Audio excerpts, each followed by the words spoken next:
Well, Manchester has become the party capital of Europe, it seems, but are the celebrations to go into a third week and to involve the blue half of the city? Joe Royle's major concern has been to screen his players from the sense of celebration at just reaching Wembley, and he knows just how tough Gillingham will be. Well, Gillingham have impressed everyone in the second division with their resolve, particularly as the stakes were raised in the run-in. Their team, which is unchanged from the one that started the second leg of the semi-final win against Preston, includes 4 members of the Brentford side that lost in this final against Crewe 2 years ago. Barry Ashby, Paul Smith, and the front two, Asaba and Robert Taylor. But the most experienced Wembley campaigner is number 7, Mark Patterson. He's here for a third visit after an Anglo-Italian final with Derby and a playoff final with Plymouth. Wow, we've had a magnificent voice in Russell Watson. Fireworks, brilliant. Are we going to get fireworks this afternoon? Let's hope so. Gillingham with 5 at the back: Patterson, Ashby, Pennock, Butters and Southall. Then the 3 in midfield, and for me, this is a key. Hessenthaler, Smith and Galloway. Hessenthaler in particular, I think, has been absolutely outstanding for Gillingham this year. Very, very busy, loves the ball to feet, trying to spark off Taylor and Asaba. Smith's a holding player, he'll be digging, trying to close down the 4 in midfield for Manchester City. And Galloway on the left-hand side with Southall, they'll be trying to stem Terry Cooke, so dangerous for City. And up front, Robert Taylor, what a great season, 20 goals. Asaba alongside him, between them, 42 goals. This is going to be some match. The return of Andy Morrison could have huge significance for Manchester City. He missed both legs of the semi-final, but returns after a knee injury to be the guiding hand in front of 20-year-old goalkeeper Nicky Weaver, and alongside fellow defenders Lee Crooks, who's 21, and Richard Edghill, who's played in the Premiership but is still only 24.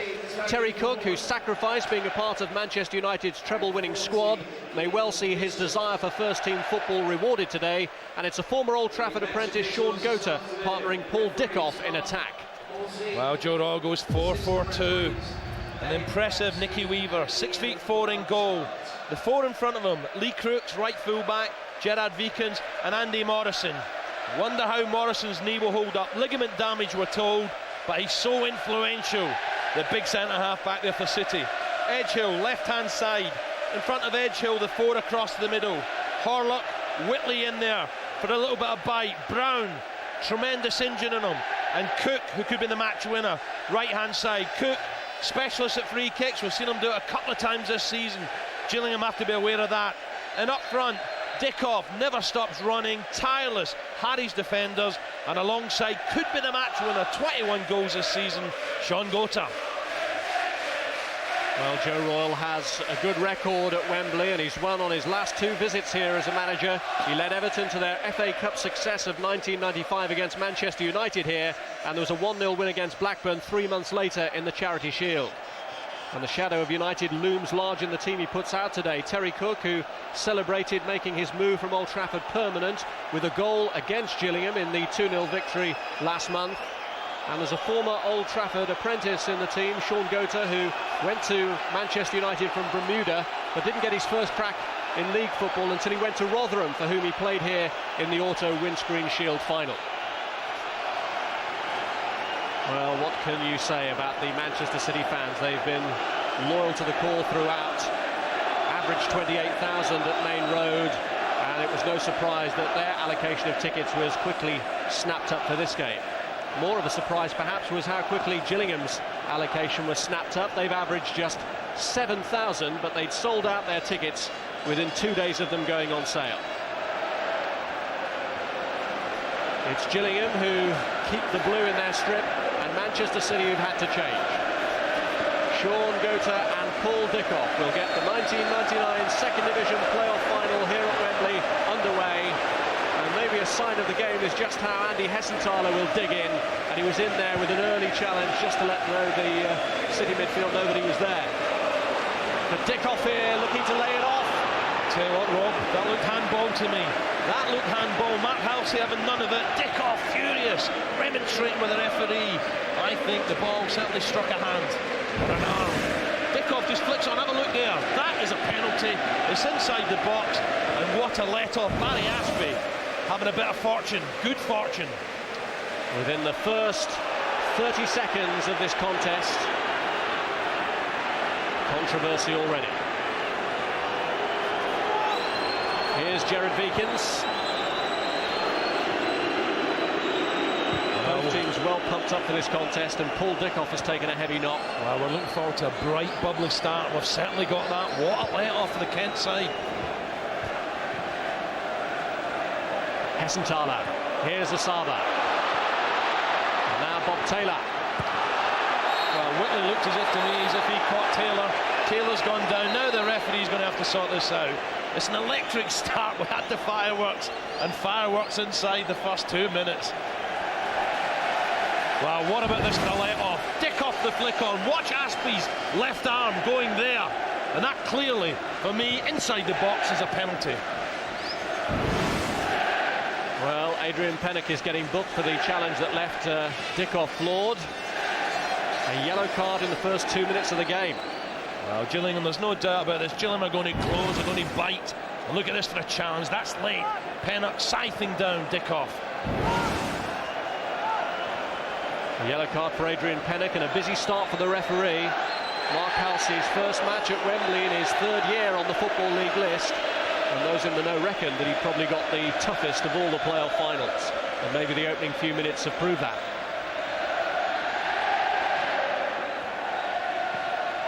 Presiding over this free kick now, which Hessenthaler will take. And he's caught them out, maybe. It's Guy Butters. And Weaver diving, springing to his right there. We're all looking for the ball into the box for Asaba or Taylor. And suddenly Butters arrives on his left foot, always swerving away. But look at Weaver diving away to his right just to make sure. Good strike, just always drifting away from Weaver's right hand upright. Well, they have such physical strength in the penalty area that it was a good ploy for Butters to come forward almost unnoticed. Dickov back from Pennock. Crooks climbing with Asaba. And here's Andy Morrison, who's been preferred to Tony Vaughan in the heart of that Manchester City defence. And Paul Smith. Gillingham is certainly a case of shoot on sight, isn't it? Smith found himself a little bit of space. Mark Halsey getting in the way a little bit, the referee. But Weaver right behind it. I think City, they realise, Rob, that Gillingham are not going to give an inch here. They're going to be biting the tackles, closing down. And City have to match them with this physical battle. I know we often say about the first goal here could be really crucial, because if Gillingham do get an early lead, as they've shown in the semi-final against Preston, they're capable of defending in depth to hold on to it. So City here looking to break through with Dickov's cross. Just getting in behind Ashby there, the little fella. You know Shaun Goater's in the box, and with his left foot, he's trying to get it in early. Applauding the service. Goater was central, just looking for the perfect pass.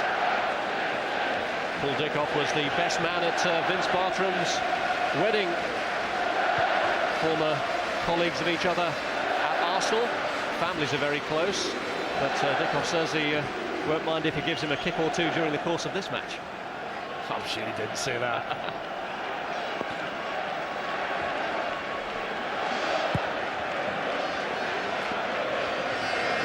Morrison. Ashby, Smith. Well, Dickov's certainly been involved, hasn't he? And he's such a pest if you're a centre-half, this little fella. He really works the line, puts centre-halves under pressure, and you need that on a big occasion like this. And very important as well, Morrison winning the early battle with Taylor.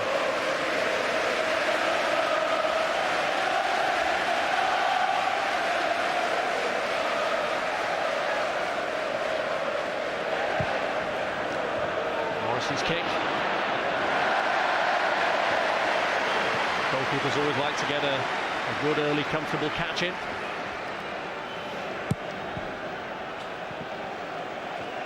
Helped on by Asaba.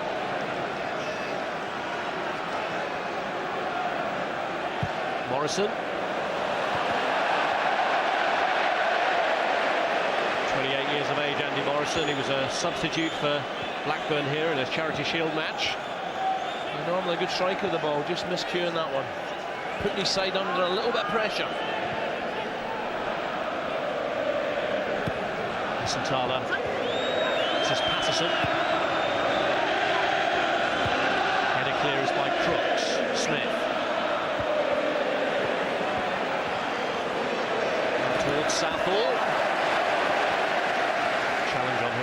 Cooke. Manchester City have taken 4 points from their 2 games with Gillingham this season, 0-0 and 2-0 in their favour. Asaba, we all know this guy's got a bit of skill. Is it going to be his afternoon? He can find the back of the net when he's on form. Good touch. Taylor, his strike partner, big, bustling. 5 goals against Burnley. It must be his dream to score here. Well, it was a hugely disappointing day for the 4 Brentford players in the Gillingham lineup when they lost here to Crewe. They never really performed. It was the most one-sided playoff final of that weekend, with a surprise in many respects that Crewe only scored 1 goal.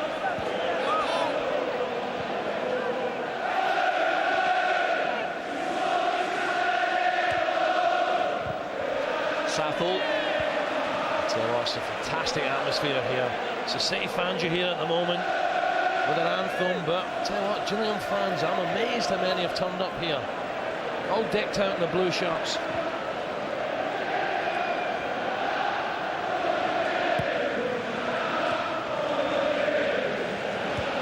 Butters. Here's Crooks. And back from Andy Morrison. City used to playing in front of packed crowds, but Gillingham less so. Here's Southall. And the slip by Crooks has let Southall get through here. And Asaba couldn't control the shot, hits it against the shins of Morrison. I'll tell you what, if Asaba had left that, Taylor was right behind him all alone. And neither team too unhappy that some of the heat from yesterday has disappeared, and the conditions have been overcast, but that may have left its mark on the surface, judging from how Lee Crooks lost his footing then. This is Michael Brown. Edghill. Dickov. Here's Whitley. And he's ambitious. Bartram always had that covered. Jeff Whitley doesn't get too many. On his right foot, try to strike it. But earlier on, good run from this fella Southall. With a downpour here at 5:30. Look at Crooks go down. The pitch was actually flooded yesterday afternoon. But look at Taylor right behind Asaba. Could he have left him?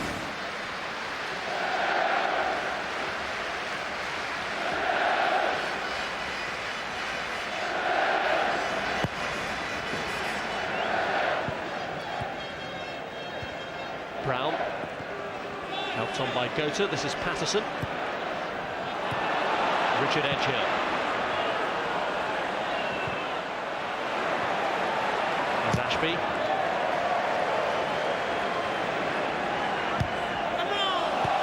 Headed against Smith. Manchester City throw. Richard Edghill, just 24 years of age. One of the 2 players in this City lineup who were around when they were in the Premiership. Michael Brown being the other one. There was a massive pruning job on for Joe Royle when he took over the club. And now they're on the brink of completing the first part of the recovery process. But Gillingham here working really hard. Galloway has gone into the area if Asaba can find him, and he has.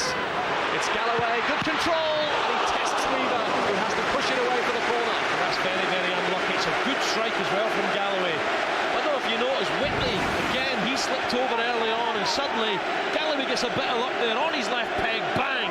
Good stop from the keeper. Weaver had his angles covered well to deny Galloway.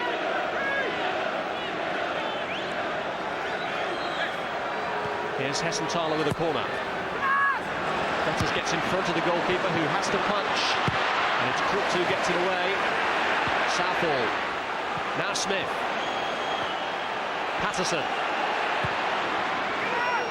Butters and Taylor are both in there. Galloway looking to latch onto it, but it's Brown who's there first. Well won by Hessenthaler. And he's away again from Crooks, who once more has stumbled. This time the challenge is by Cooke.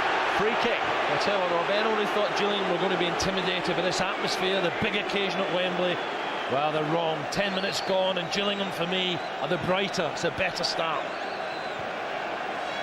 Well, their form tailed off in April. They suffered 3 straight defeats then, but they're now unbeaten in 5 coming into this game, 4 of which have been victories. They've held their form when it mattered, and now need this one last victory of the season. And Weaver claws at it, just gets a single hand to it. Taylor was right behind them as well, Rob, but 6'4", you'd expect him to get a hand on them. It's impressed me this season.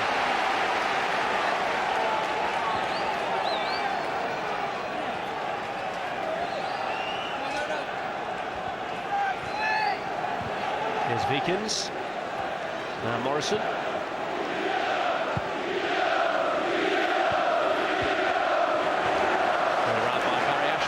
Every time Morrison gets it, he's looking to ping one in behind Ashby, looking for the runs of Dickov. Here's Brown. Dickov. Back in by Whitley, cleared by Pennock to Hessenthaler. Now Smith.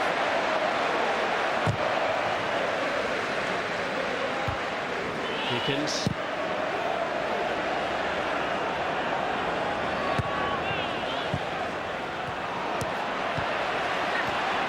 Taylor.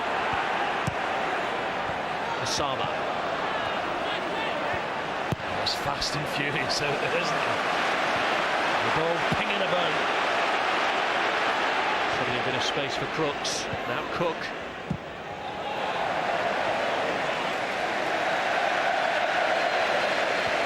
Oh, there's a great team ethic about Gillingham. They do work very hard for each other.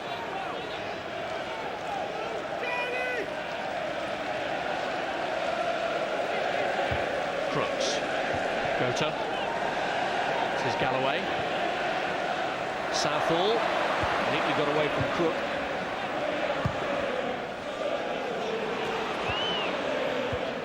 Butters. Hessenthaler. He sets Smith away well. He's got Taylor and Asaba to his left, but City have 5 back.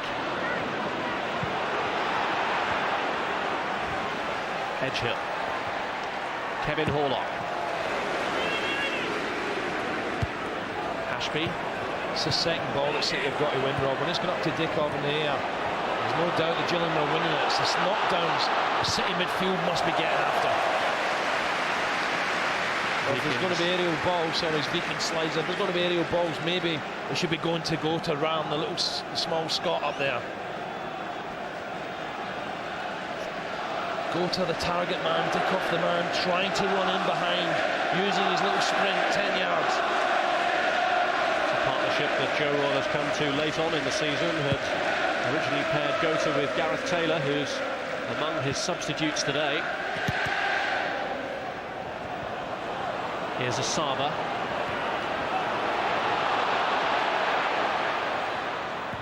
And Wiekens prevents the corner. I just feel that Asaba could have the pace on the two centre-halves. You know, Wiekens has done really well there. Asaba just trying to knock it in the space and go on then.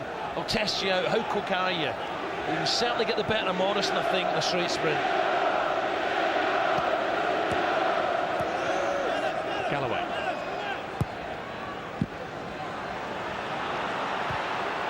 Cleared by Edghill. This is Goater. Dickov is up to his right. Cooke now's made a break inside. It's Terry Cooke. Forced out wide by Southall. Support though from Kevin Horlock. Charged down by Smith. This is Crooks. And he's lined one up, and he almost got through. Oh, that is just missed. That's missed by a whisker. Bartram dived to his right. This is oh so close. Suddenly a bit of space opens up, drills it low. Look at Bartram, just almost beaten there. Good angles from the keeper. And this is just misses. An inch or two past the right hand upright. City's closest chance. Well, Lee Crooks has only ever scored one senior goal in his career, and that was in a 1-1 draw at Chesterfield back in February. He's not actually been on the losing side for Manchester City in his last 24 games, and the last 3 matches that City have lost, he's missed them all. Coincidence, or could this man be a bit of a talisman?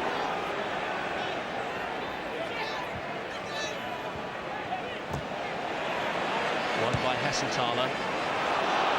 Butters looking to feed Asaba, but it's Wiekens in the way. Galloway. Hessenthaler.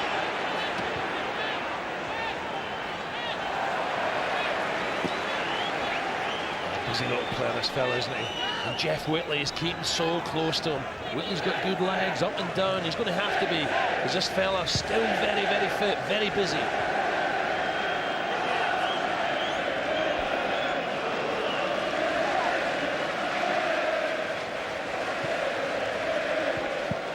Crooks.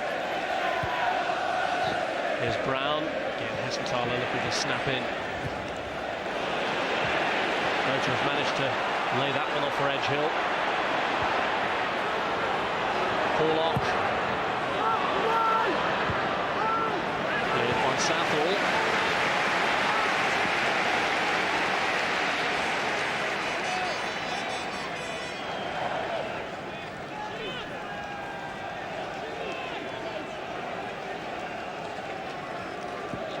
Brown with the throw. Crooks has joined the attack. Goater and Dickov are both in the penalty area as well. Cross from Brown. It's a good ball, isn't it? Lots of pace on it from Brown, whipping it in the 6-yard box, and surely someone should be attacking this. Patterson comes to the rescue just there, but someone must attack that near post.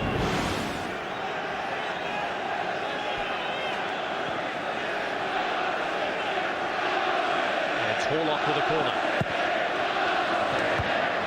Bartram gets a hand to it, it's Whitley. The Hessenthaler just can't keep it down, Jeff Whitley, hovering just outside the box. It's a good one-fisted punch here from Vince Bartram. Comes in amongst the bodies, gets a punch on it. Whitley trying to keep it down, and can't do it. Well, what a start City could have had the penalty been given, but Barry Ashby back there, big tough defender. Don't know what he was doing there, throwing his arm up. He's clattered into a few challenges, and the referee, well, Matt Halsey's had a couple of words with him.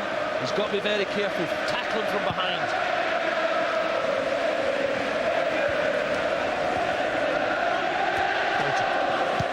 Horlock. Dickov. Whitley's made a good run from midfield. Header away though by Pennock.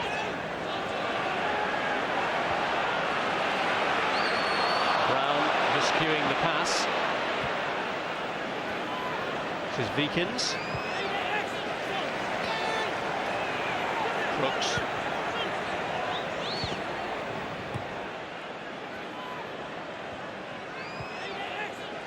So tight in that midfield. The ball's going forward, you know. I think Gillingham with Ashby, Pennock and Butters there, snapping into challenges. So they've just got, I think, just knocked the ball about. Tried to build up from the back with Morrison. It's the second year running that this playoff final has been contested by the two teams who finished just outside the automatic promotion slots. And it was Grimsby, who were in Manchester City's position, who won last year. This is Edghill. Pennock just fending him off initially, but this is Dickov. And right across, Horlock looks to keep it in and can't. Wow, is this a shot? Or is it a little clip to the far post? But I think Vince Bartram doesn't know where it's going. Dickov just suddenly finds it on the left-hand side. Crying out for the ball. Good little shimmy here. Gets on the left foot, clips at the far post. Horlock just can't get in there. Bartram chucks an arm up as if to say, OK, it's going wide, but look, he looks beaten, you can tell by his face, but Horlock can't get there.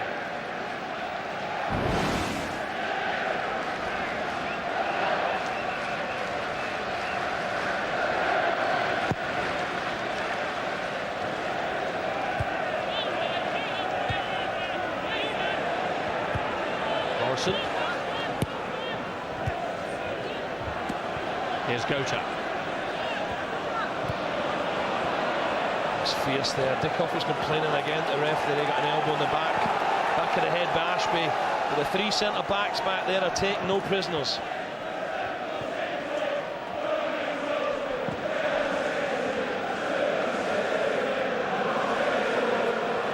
Morrison. And again the arm went up of Butters, this time on Dickov.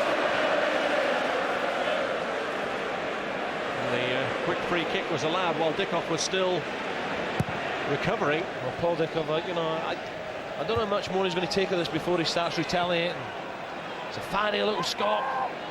He's certainly taking a couple of clumps in the back of the head in the last 5 minutes. Having to go at the ref again. He's very unhappy about the treatment being dished out to him.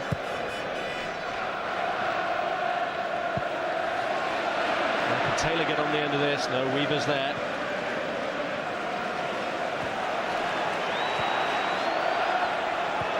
Wiekens to Edghill. Brown. Gerard Wiekens named the club's player of the year. In comes Smith. This is Taylor. Edghill. Southall for Gillingham.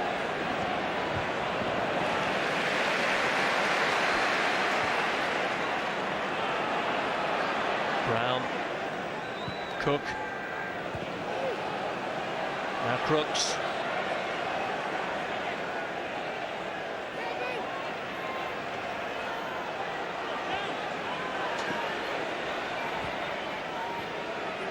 Wiekens again. Edghill. Everyone except Asaba behind the ball for Gillingham as Horlock now looks to prize them open with that ball to Dickov. What Gillingham are doing really well, they're getting behind the ball, they've got numbers back there, and they're all working hard. Tony Pulis works so hard on closing down in training, and they're working as a team, they hunt in packs. City at the moment are not finding a lot of joy with space in behind. And who learnt some of his craft under Harry Redknapp at Bournemouth and actually succeeded him there for his first job in management, Tony Pulis. But we've seen Gillingham progress in some respect in every season since he took over. Promotion from the 3rd division in the first year and a higher league placing in this division every year since.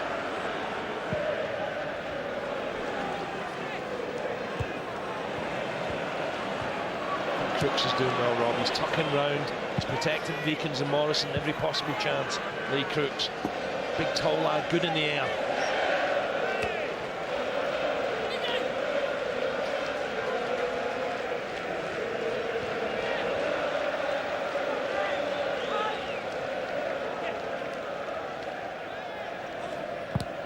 Asaba. Back comes Cooke. Lee Crooks tried to steer it away, but has only given it away to Mark Patterson. Ashby. Dickov. Cooke. Goater. Now Crooks, suddenly a bit of space for him. I tell you what, Lee Crooks has fallen over about 5 times. Right, at half time he's got to have a look at his footwear and get some longer studs in there. Here's Taylor. Squeezed up looking to catch Asaba offside. Cooke. At the moment Gillingham restricting Teddy Cooke when he's running at defenders.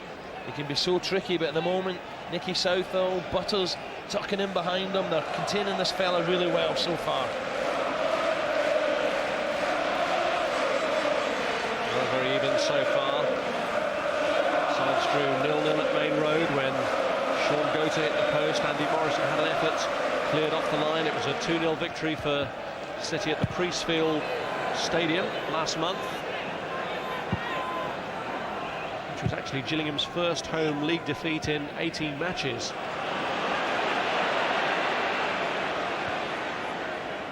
Goater. Header out by Crooks.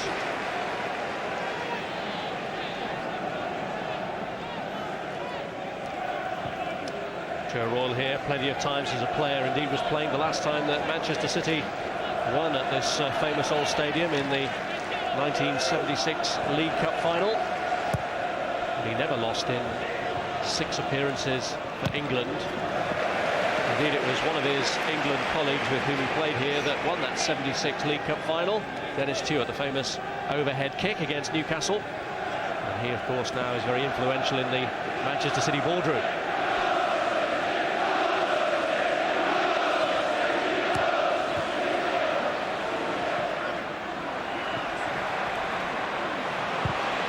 Across from Cooke.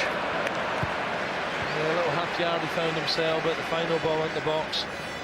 Good enough. That was frantic opening, wasn't it? Fans on the edge of the seats. Packed house in at Wembley. Game just beginning to settle down. Last year's attendance for the Grimsby-Northampton game was the best for this particular division. That was just under 63,000, but it'll be better today. And Dickov.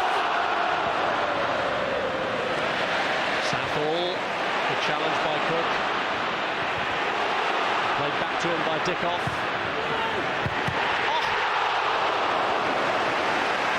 What a save, Rob. What a save this is. Horlock's made a real deep run here. Dickov does well, he holds it up. Suddenly Southall gets in problem. Look at Dickov. Slips it outside to Cooke. Takes a touch. Horlock thinks, here we go, 1-0. What a save from Bartram. This is brilliant. This is vital. 7 yards out. Point blank almost. Great save.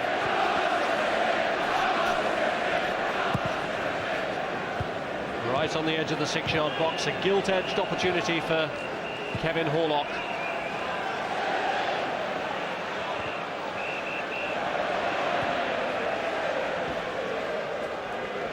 Bartram coming to Gillingham's rescue.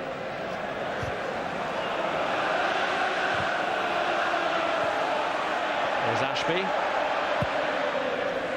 Smith.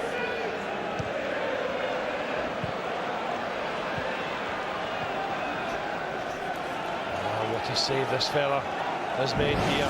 Dickov was out the box. A Horlock gambles, takes a chance. Great ball in the box, 7 yards out. Whoa, smashing. Vince Bartram, well known by Tony Pulis from their days together at Bournemouth. Picked him up again after he'd been freed by Arsenal 14 months ago.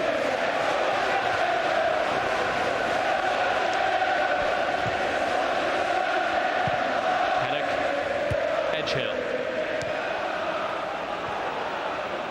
This is Brown. They all come down the right-hand side now for Manchester City.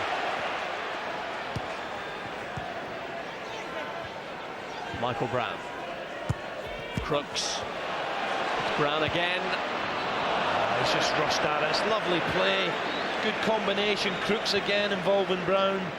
And they had time there. He just has to take half a second and then plant it in the box.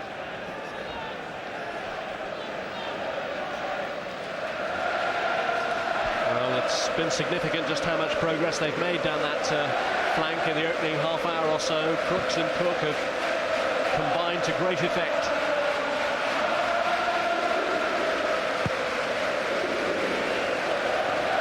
Horlock.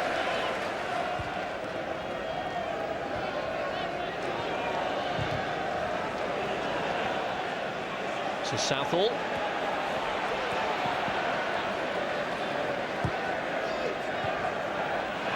Flicked on to Galloway by Taylor. What a lovely move as well. Taylor, first time, beautiful. Galloway just took his eye off the ball. Dickov.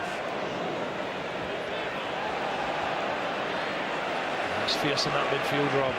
The City now just beginning, I feel now, getting the upper hand. Goater. Tried the instant layoff to release Brown, but it was Southall who was aware of what they were trying. Morrison. Whitley. Crooks. Brown. Now Horlock.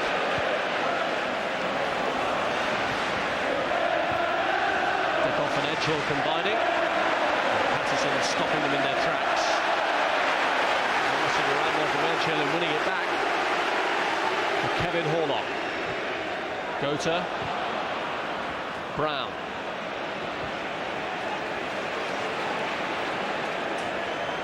There's Crooks.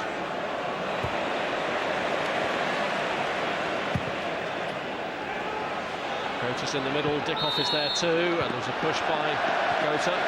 Yeah, just backing in there, Goater. But I think Gerard will be happy with this City start now. You know, they should have had a penalty in the first minute. Just having a chat. Willie Donachie is a Hartford alongside him. Penalty for me in the first minute, and then Horlock, flying header. Brilliantly saved from Vince Bartram. Well, City have been desperate to keep their players' feet on the ground in the weight of expectation that they always face from their phenomenal support. There did seem to be a feeling around the city that they almost only had to turn up to claim the place in the First Division.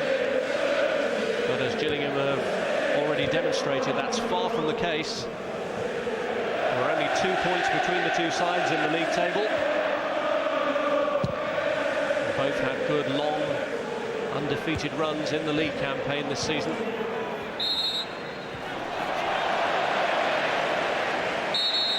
can see City now beginning to push Gillingham back after a bright start from the Kent side. A lot in midfield, but look at that, 31% down in Gillingham's final third.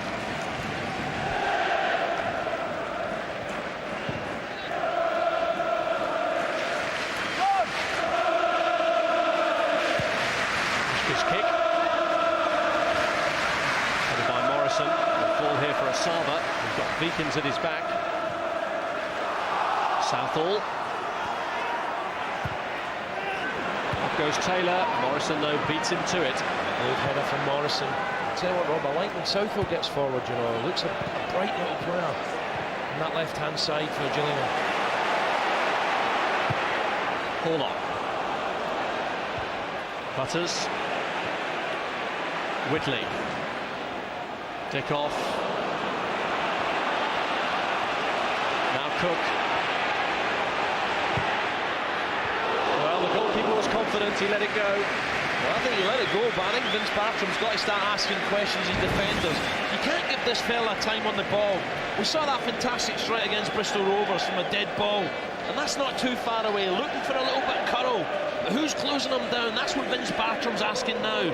Southall just gets away from him a little bit, bends one, tries to get the curl on it.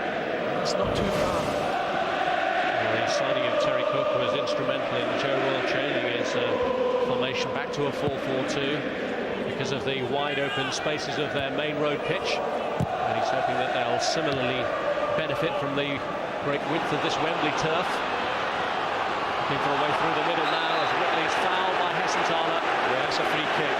Hessenthaler's having a little problem here because Whitley against him is very, very sharp, very quick. He's getting a little bit frustrated, Hessenthaler. And I think he catches Jeff Whitley just there. Is this too far for Terry Cooke? It might be a touch ambitious.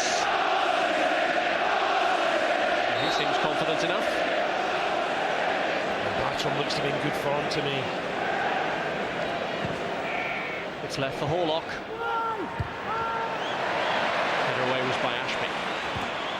Well, that wasn't a bad. It's not a bad idea there for Manchester City. I thought the ball was just a long way out, isn't it, for Horlock or Cooke to try a blast. From a free kick that Horlock scored in the match at Priestfield.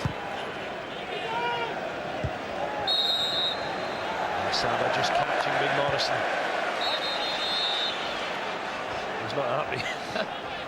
Andy Morrison, I tell you what, I think he's... When people look at him as a big, rugged centre-half, I think he's got a footballing brain on him. He's always looking to play. And he's not scared just to clip one over someone's head, dinking it into front players.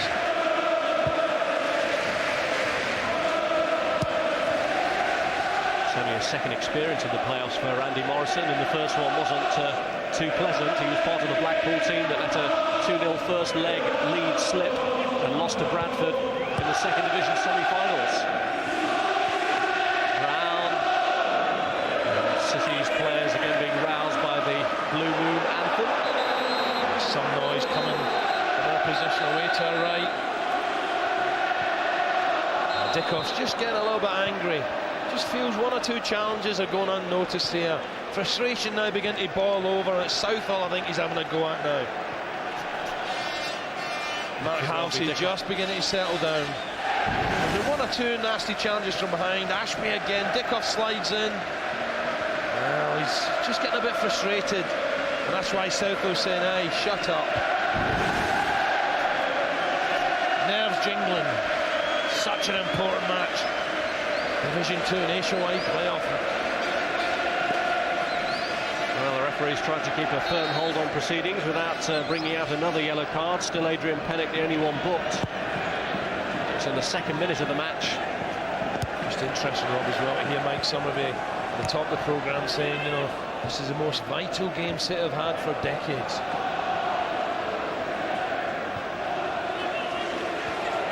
Edghill. Goater. Brown.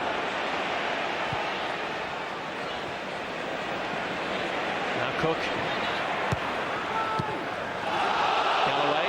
Shouts a handball. Every time it was near a Gillingham player back in Gillingham's own box, the City fans are screaming handball.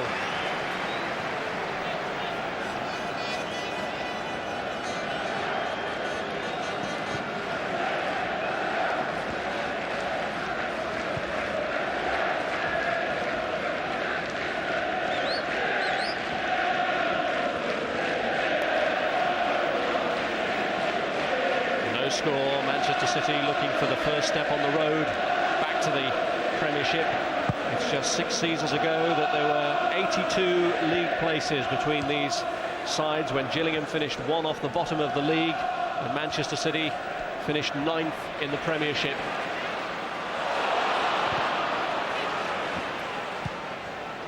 Here they are now on this level playing field. Gillingham looking to get into the first division for the first time in their history. And Asaba has Taylor breaking to his left. Opts instead for Hessenthaler. Now it's Taylor. And now Asaba is offside. The flag is up, it won't count. I'm just wondering here, Rob, does Asaba make the wrong choice? Suddenly, Gillingham break, they'll get 2 against 2. The ball's at Asaba's feet. I think, look at the run behind him from Taylor. If he'd have held on to it a little bit longer. Hessenthaler spots him. Thought the big fella was going to head it. Tries to drive it. Definitely offside. Well, he didn't even celebrate. His instant reaction was to look to the assistant referee. And Asaba knew immediately that he was to be disappointed. Making progress. Oh, it was a really tricky one for Patterson to deal with, and it was Edghill who came storming in. Well, suddenly this is the first time I've seen Edghill in such an advanced position, but what a good ball this is. Gillingham were looking for offside here, no flag. That's a teasing ball into the box, great ball in fact. And it just maybe if Edghill could have headed it back across goal. Goater was there lurking. Great ball from Brown, unlucky from Edghill. Every time, but he's never ever scored in his senior career, Richard Edghill. And this would be some place to change that. That's something he has to put right, Rob. You know, when you got pace like he's got getting forward, you must somehow get your name on the score sheet, even in that wide position. Pennock did well to keep that one in. Patterson, Taylor, now Wiekens.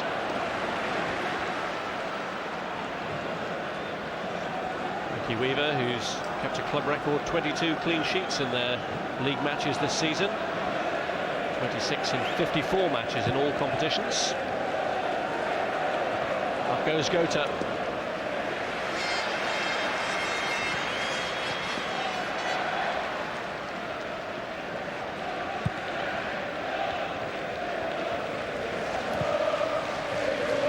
Hessenthaler. So again, Whitley's back there with his pace. Against the veteran Hessenthaler.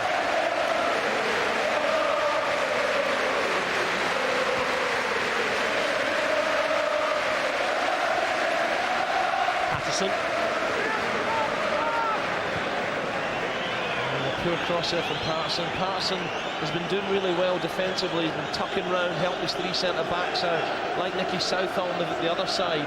But when you get a chance to get in the box and you've got Taylor far post, it's got to be a little bit more precise.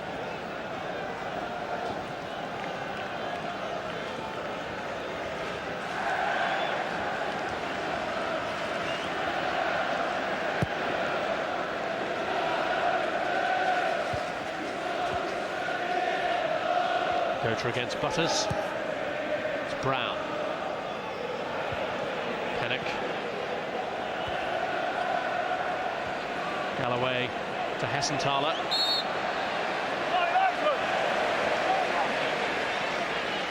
Maybe Hessenthaler might be hoping to join his former club Watford in the First Division next season, but even if Gillingham get up, no guarantee that Watford will be there, depending on what happens here tomorrow.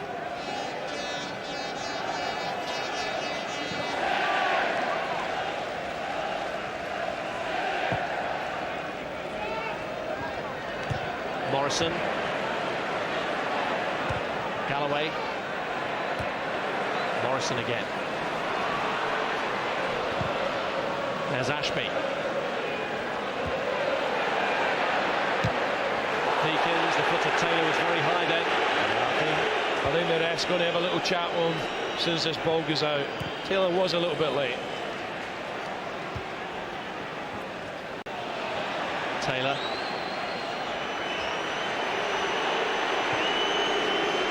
Patterson. It's a good first time passing from City. They're trying to move the ball quickly. Dickov.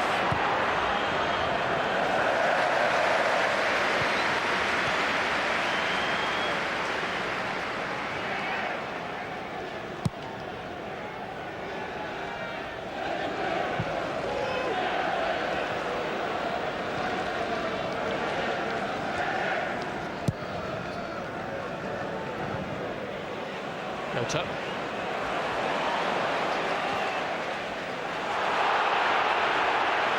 Kept in by Cooke.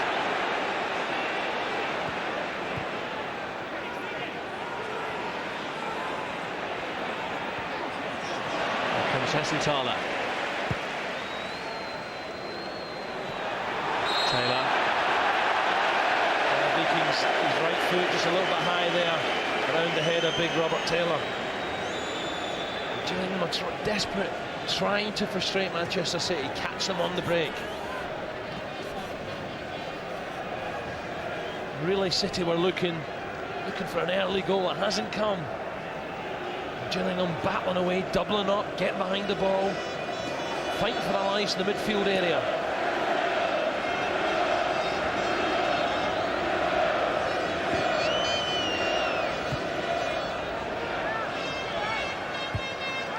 Morrison. He doesn't have to get some power in his head as Rob. You never see him just tickle one out. When he gets when he gets his head on the ball, it's powered away.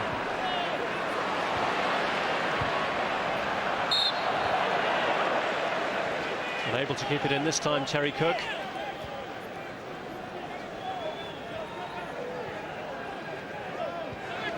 Taylor. Southall. Brown.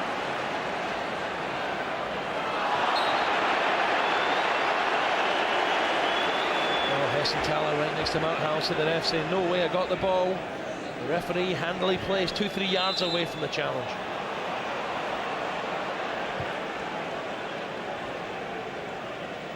Kick to be retaken, and it's Andy Morrison who takes it. This is Lee Crooks.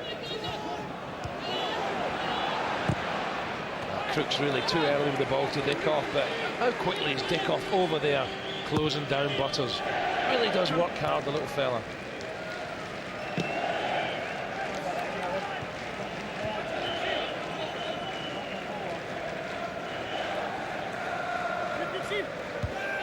Crooks. Butters. Patterson.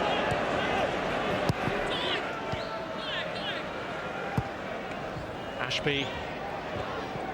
Asaba. Smith this time has got inside. Horlock looks to line it up for Taylor. Well covered there by Crooks. And Goater now has got away from Barry Ashby. It's Dickov in support.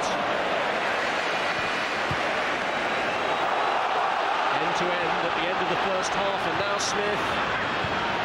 He was unlucky. Started with Patterson to Smith. Great ball. Good move from Gillingham.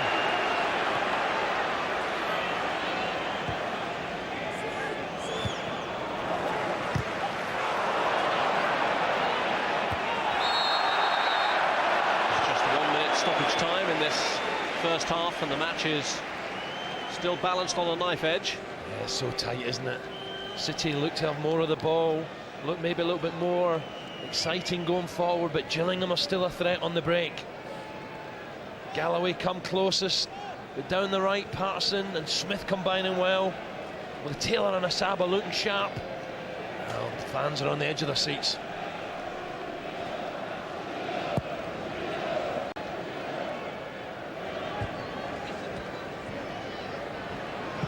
Horlock. Whitley.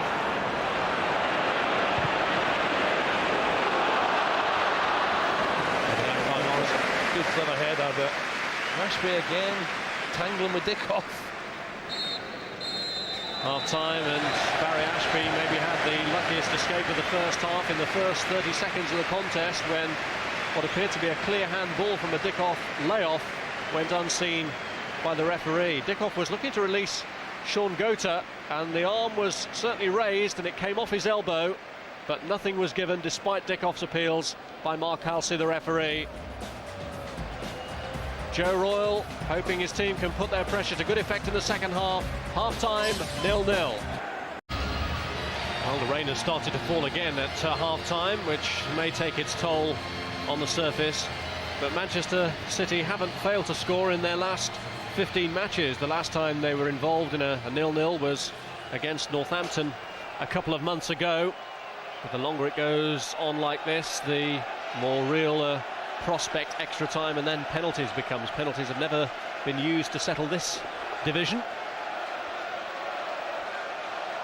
but then they haven't been used to settle the first division until last year either. So the rain's coming down rather heavy now, Rob. Mind you, the players won't mind that. It's just defenders have to be a little bit careful, keep their eye on the ball. Nice greasy surface, and what we want is an early goal. So either of these teams could be 45 minutes away from a place in the first division next season. A single goal has been enough to settle this particular contest in the last 2 years, bringing victories for Crewe and for Grimsby. But who can strike first here today? Smith and Hessenthaler for Gillingham get the second half underway. Butters makes contact with the head of Andy Morrison. Galloway merges with it and finds Asaba. Smith has joined the attack as he does so well. It's Paul Smith, goes down right on the edge of the area from Edghill's challenge, but the referee unconvinced by his fall. I was unconvinced as well. I don't think it's a penalty. Good break though from Smith. Edghill gets in. Does he make contact with the ball, or is the ball going too far away? Who gets to the ball first? I think Edghill gets to the ball and hits it off Smith. Well, they are a danger when their midfielders break, and they've been looking throughout this contest for the likes of Smith and Hessenthaler and Galloway to support the strong front two of Taylor and Asaba. And we'll see more and more of that in this second half. Of more immediate concern to Gillingham is the fact that Barry Ashby appears to have taken a blow to the face. Yeah, it was Shaun Goater. Aerial challenge, again elbows and arms are up there. You see clearly in a bit of trouble. I don't think Goater's in trouble. I think it was just a 50-50. I think he catches it right on his nose. And you see Goater, Ashby, big towering centre half, and this is his hand that catches him right on the nose, bridge of the nose. Barry Ashby, an FA Youth Cup winner with Watford 10 years ago against Manchester City.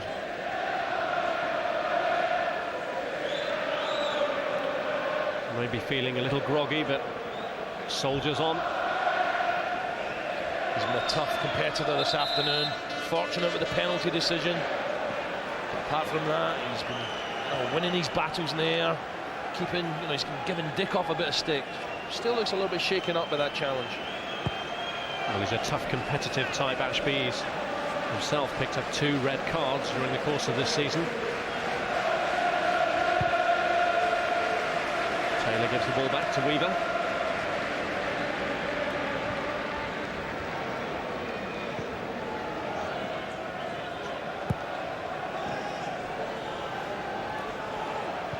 Goater looking to help it on.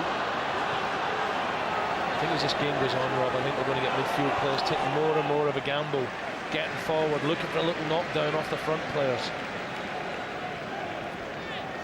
And Gillingham look to have switched their wing-backs. Patterson has drifted over to the left in this second half, and Southall has gone out to the right.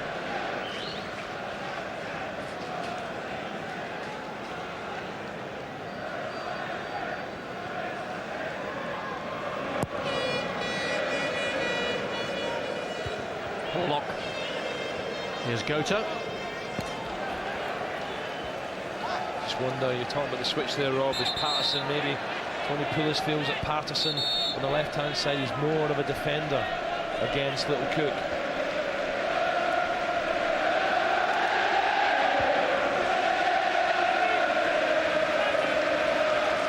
Southall's throw. Here's Asaba. Cleared by Morrison. And Patterson is there ahead of Dickov. This is Pennock. And just like the first half, I think Gillingham have started slightly better to start their second half. Tony Pulis' team didn't have a particularly good start to the season. They won only one of their first 8 league matches. They went on a great run from September to January when they were unbeaten in 17, and that really lifted them up amongst the playoff contenders. And who ended it? Manchester City.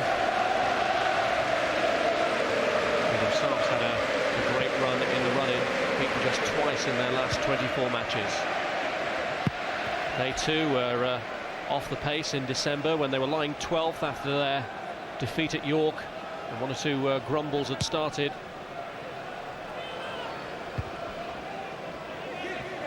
Since then, they've adapted to life in the second division. Can they, though, get out at the first attempt? Joe Royle knows that the longer you are in this division, the more difficult it becomes to get out.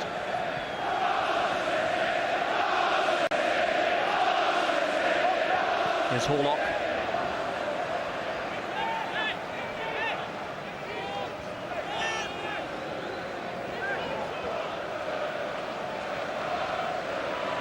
Southall with the throw. The rain has become torrential. You just get the feeling, Rob, you know, the pitch getting damper and damper. One little half chance, who can take it? Is heading to Division 1.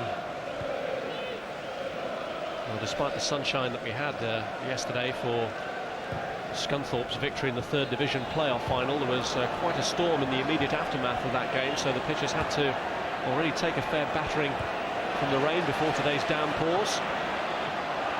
Here's Horlock. Patterson. Brown to Horlock. Just beyond Michael Brown's reach. But you can see just what sort of effect the conditions are having.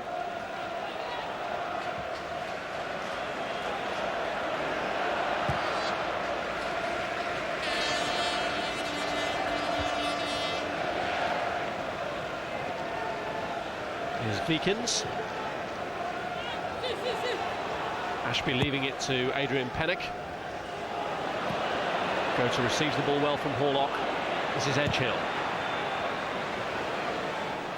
City have got to get this little fella in the game a lot more. At the moment, that's only 6 minutes old, the second half. Hasn't seen much of the ball at all. Brown looking to project one into the area. Looking for Crooks. Butters again commanding back there, saying get out the way, my ball. And that's been the story, the high balls. Gillingham 3 have been superb dealing with them.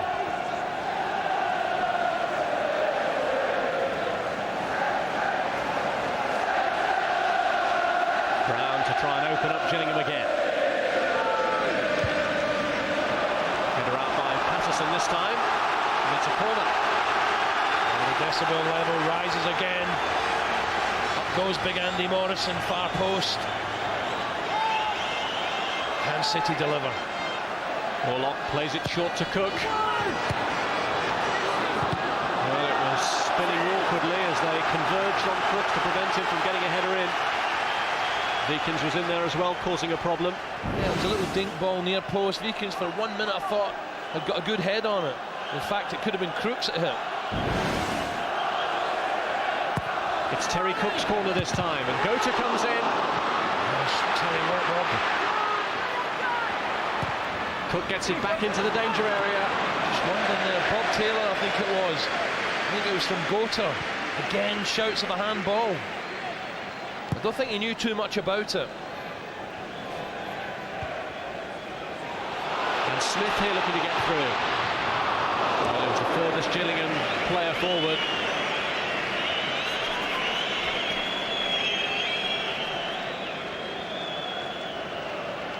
Goalkeepers have to be so careful. This rain really is so greasy, the surface.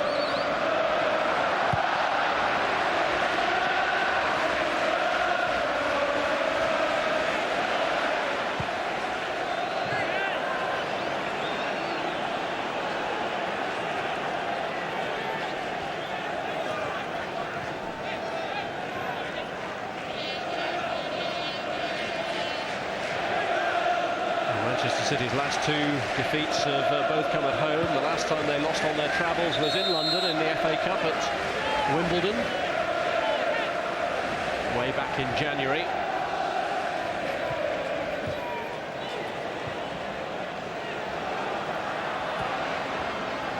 Cooke.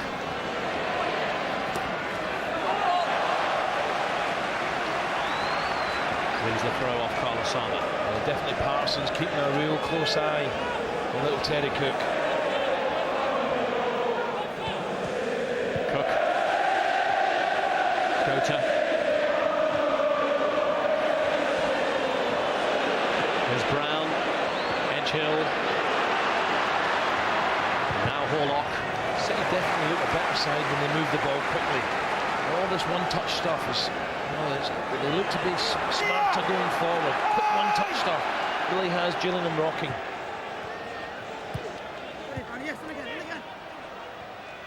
Brown. He's had a couple of chances, hasn't he, to get the ball in, Michael Brown. Just a little bit disappointing. Great engine, this fella. Young player, up and down. But just disappointing, this big crowd with his final ball into the box.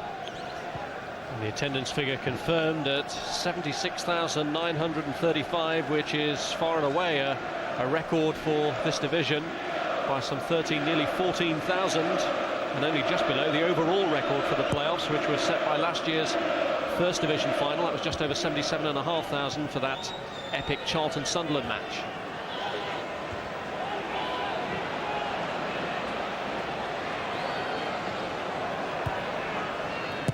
Sure, Gillingham will be hoping that this is a hook for some of the supporters who are perhaps attending their first ever football match. Certainly will be a great launch pad for them if they were to get into the First Division.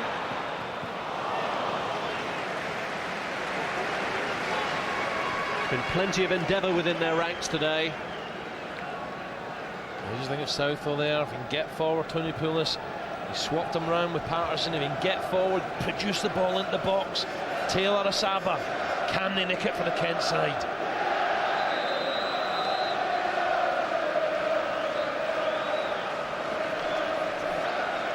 And we are about to have the first substitution, and Mark Saunders is coming on to take the place of Mick Galloway.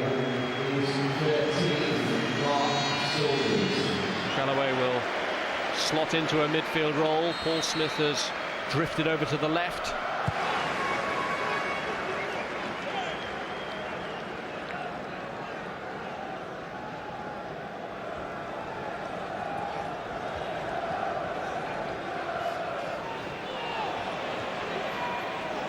Galloway the man to make way.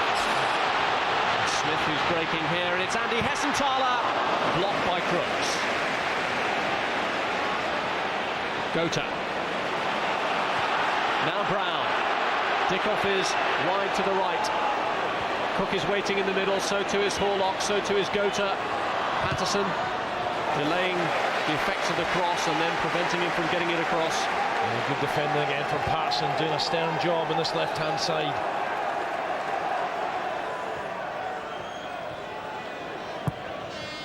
Brown delivers this time, the flag's up. And having acknowledged it, the referee allows Gillingham to continue, and they could break here with Southall.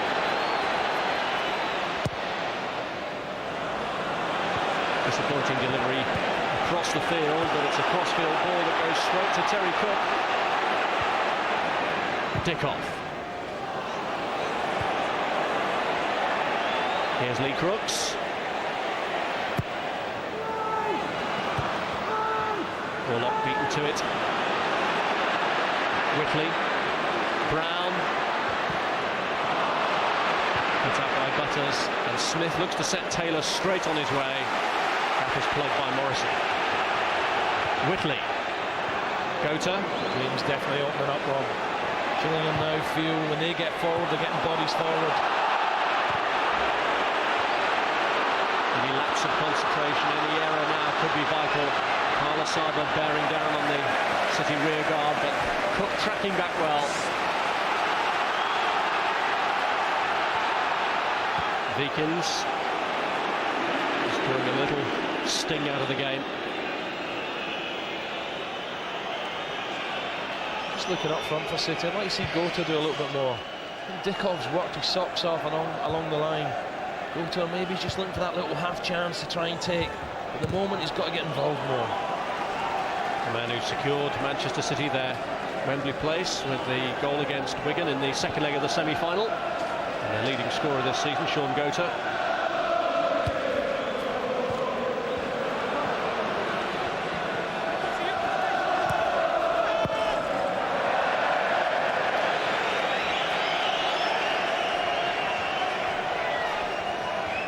Well, the big match tomorrow, the First Division playoff final. It's Bolton against Watford, live on Sky Sports 2. Our coverage starts at 2 o'clock. Could possibly be the last First Division playoff final to be staged under the Twin Towers, although the Football League are hopeful that they may get another year of playoffs in here. And the crowds continues to go up and up. Why not? A towering header there from Ashby. Smith challenge on Brown, leading to the award of a free kick. Well, Ashby's having a go at Brown, saying, hey, come on, get up, nothing wrong with you.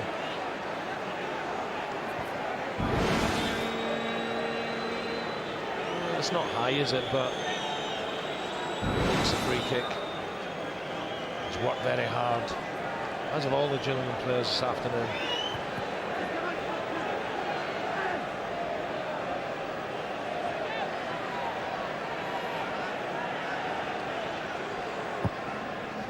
Horlock's free kick. Morrison is in the attack, but Goater came in. Certainly a chance from Goater. Well, Morrison was doing a strong job there holding off Guy Butters, and that suddenly allowed Goater to free himself. But it's Hessenthaler now on the break. Taylor up to the right. Saunders has joined the attack too. Fell at an unfortunate moment, but recovers well, Hessenthaler, and wins the free kick off Whitley. Well, I think Hessenthaler's done well because Bob Taylor was in support. Bob's not getting any real pace. He was just trying to create open. I think there was a free kick with Wiekens here. I think that's a free kick. But Hessenthaler bounces up. But a second challenge, over he goes. And it's a dangerous situation now for City to defend.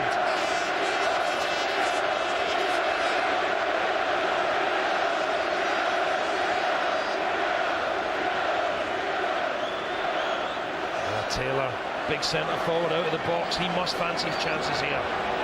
Well, he can hit them. Just past the hour. Taylor's the man. That's probably his first effort on goal. He's worked hard, he's held the line. This time just trying to bend it with a bit of curl, pace, and that doesn't trouble Weaver. Well, it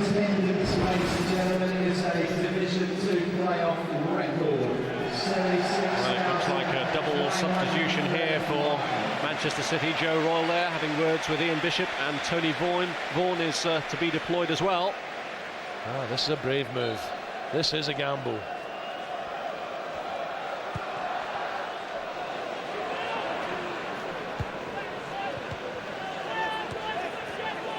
Edghill. Wiekens. Taylor climbed with his arm outstretched. Yeah, looked a free kick from here. Well, double substitution. Joe Royle going for gold. And Tony Vaughan, sure, will be delighted to get the chance to reappear here at Wembley. He's played here twice for the England schoolboys. Ian Bishop, as experienced as he is, making his debut on the prized Wembley turf. And Vaughan will certainly give them a help in the aerial battles, either defensively or offensively, at free kicks and corners, whereas Bishop might just create a little bit more. I think Andy Morrison's struggling with his knee. Well, he'd missed the last 3 games, Andy Morrison, so he's one of those going off. That's the introduction of Vaughan accounted for. And with Bishop now poised to come on. Plenty of discussion about the other player who's to be withdrawn, and it's going to be Michael Brown. I think Michael Brown's worked really hard, Rob, but when he's had a chance to create in Gillingham's final third, he hasn't been splitting any defences with passes. I think Joe Royle needs a little bit more creativeness. Obviously disappointed. Experienced man Ian Bishop, he was 34 years of age yesterday. Can he celebrate his birthday a day late with a goal? Vaughan with his first touch delivers a free kick on from Goater. First touch for Bishop. And this is Cooke. It's good play again from Smith. This is what Gillingham are made of. And when your mate's in trouble, he's back there helping out, doubling up. Horlock. There's Smith again, the Mr. Dependable of the Gillingham midfield.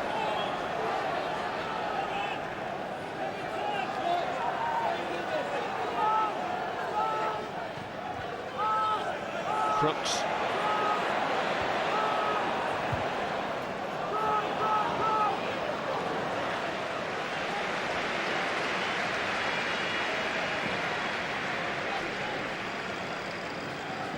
Well, it's nail-biting time already, and there's still 25 minutes of this contest to go, and no major clues yet as to which way it is going to go.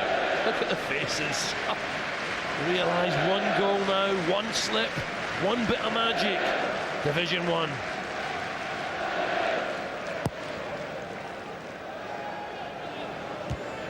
There's Vaughan. Saunders. Here's Ashby. Asaba's helped it on to Taylor. And he's found back towards Taylor, and Edghill got himself in the way. The danger not over yet though for City. Southall gets it across. Oh, and Saunders came in with a flying header that took it across the face of goal. Goodness me, what a good bit of play from Gillingham.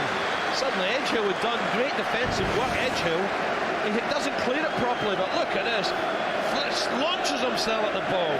And he makes a good contact here. That hits the back of the net. Saunders, diving header, a little bit more on it. Surely Weaver could have done nothing. Pulis off his seat. And in the end, it's well wide. Gillingham fans, glorious chance. Asaba here looking to get through. It's Vaughan who's come back to make the tackle, and it's a successful tackle. Wiekens. Edghill. Pennock lets it run. Now suddenly Gillingham just upping the tempo. Just feel they get a little bit more braver, Gillingham, now on their break.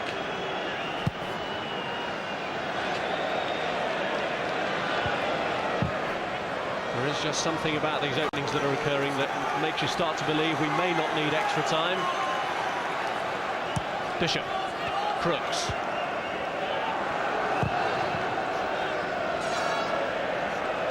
Goater. Dickov. Now Cooke. Horlock has gone to the edge of the box. Wanted it played round. Didn't quite get it right. Pennock was there. Yeah, look at the blue shucks all around City players. Taylor is losing out to Crooks. And it's Whitley who's picked up the loose pieces. It's a good run from him. Yeah, good refereeing as well, because Whitley was caught with Taylor. It was from behind. Taylor's in trouble. Tried to play advantage, Mark Halsey, the referee. Whitley was on his way, but here's that's a foul. Look, it's a clear trip, but Whitley keeps going. The referee says, go on then, how far can you go? Now Taylor's going to get the yellow. And it's taken the 68th minute to get the second yellow card of the match, having booked Adrian Pennock so early in the game. Referee Mark Halsey now shows the yellow card to Robert Taylor.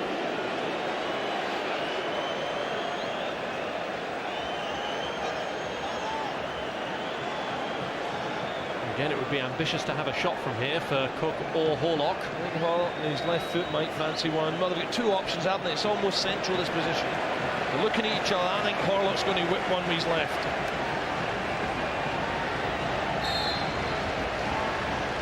Horlock's left it. Cooke tries to curl it. It comes off the wall. Cooke just give him a little nod there saying go on there, but that was obviously to run over the ball. The City fans now really urging their side on. City attacking the end in this second half where their fans are gathered. Vaughan has come forward. Cleared by Butters after a little spell of pinball. Back in from Bishop. That's a great header again. It's Ashby. How many times has he cleared the ball with his head today? Superb. Diving. Couldn't take any chances. Quick corner. Bishop. Delivery from Horlock's a good one. Free kick given. Vaughan applying pressure that was a little too rigorous. And Saunders a moment ago at one end, and at the other end coming to the rescue. But Vaughan does pose a threat in the air. Sometimes goes to the near post, flick-ons at corners and set pieces. But great noise here. Both sets of fans are really urging their side on. Manchester City lifted by that bout of action. And Gillingham supporters issue the rallying call. They've had their moments too in this second half. That Saunders header notably. Taylor's layoff for Asaba. It's gone beyond Crooks and it's Smith who's come through. Asaba, Bishop gets it back. This is so even, Stephen, I think. Asaba, we know he's got quick feet, curls them in. Smith doing well, driving forward again, linking up with him. And it's laid off to Smith. Just holds on. But I tell you what, Weaver, it was hit so early that Weaver didn't have a chance to react. Smith suddenly says, go on, have a bit of this, whacks it. First time. And Weaver's a little bit lucky, trying to squirm under his body. But sometimes goalkeepers make their luck, and I rate this young keeper. Unlucky from Smith. Well, Peter Taylor clearly rates him as well. He's in the current England under-21 squad to face Sweden and Bulgaria is Nicky Weaver. There was the potential for an horrific moment for him there, but he got enough behind it from the initial save to prevent it from trickling over the line. See from his face there is what he's thinking. Oh, keep on your toes, Nicky.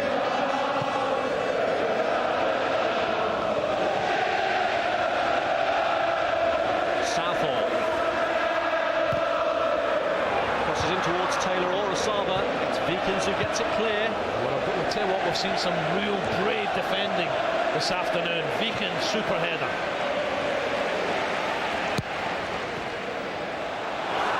Vaughan lets it go, and it's Taylor who's stolen in. The angle's difficult. Well, he's unlucky there, Taylor. There's no way he could go for goal. The angle was acute. Just try to help it back into the box. Whitley. Well, both teams are staying positive, looking to settle it before the need for extra time. Well, Joe Royle's played his trump cards. He said, go on then. Double substitution 10 minutes ago. And he knows this is knife-edge stuff. Both of them staying on their seats. Wembley not the best place for a manager. They are a bit distant from the action, can't get their messages across too clearly. There's no way the players can hear them either with this noise. Jam-packed, capacity crowd. Nationwide, we must be delighted the way the playoffs are going. Edghill with the throw.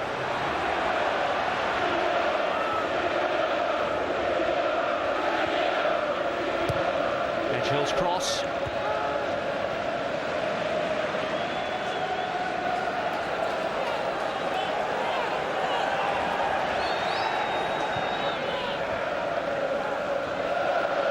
Bishop. Wiekens to Vaughan.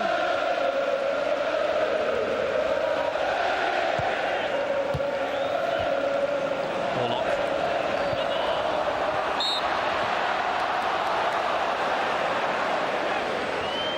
Free kick against Edghill for the challenge on Southall. I think Tony Pulis, the change at half-time certainly worked, because we haven't seen Edghill get forward and we haven't seen too much of Teddy Cooke either, so the switching round of Southall and Patterson I think has worked for him.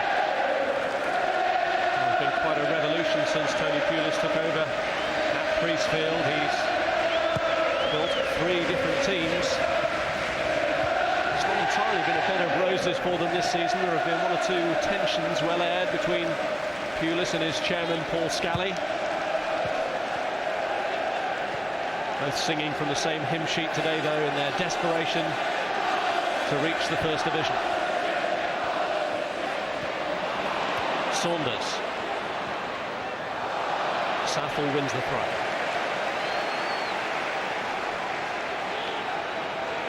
I just feel, Rob, a goal now. Goodness me, is there any way back? Saunders. Well, City had plenty of players back. There were appeals there. Horlock had emerged with it. The linesman, I think, was in a great position as well. Now he's got his flag up for offside. But no way was the penalty decision. The linesman's flag stayed down. He had the better view.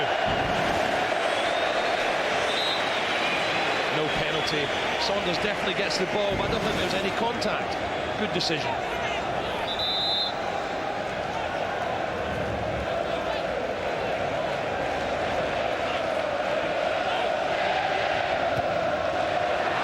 Taylor to Hessenthaler, cleared by Wiekens. Horlock, tackled by Southall. Edghill, looking for Dickov.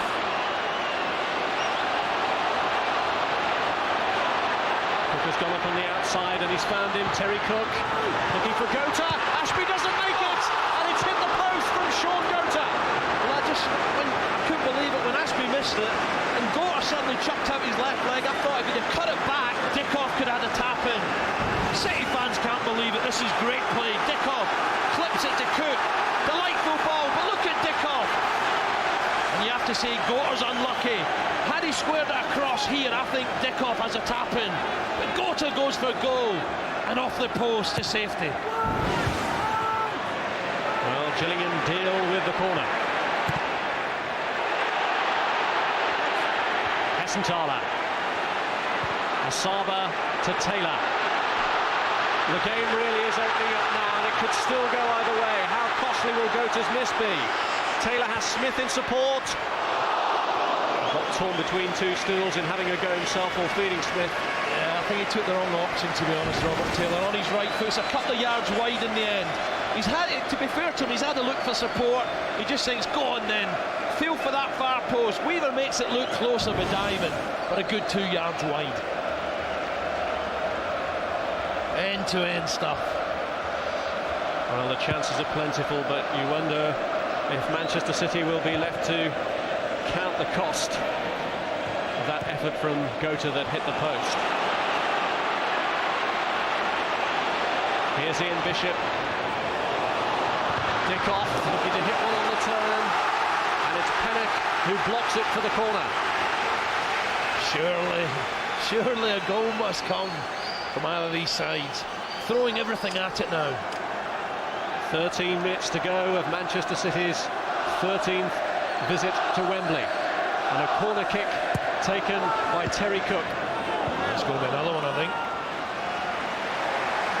Pennock just getting his blonde head in the way.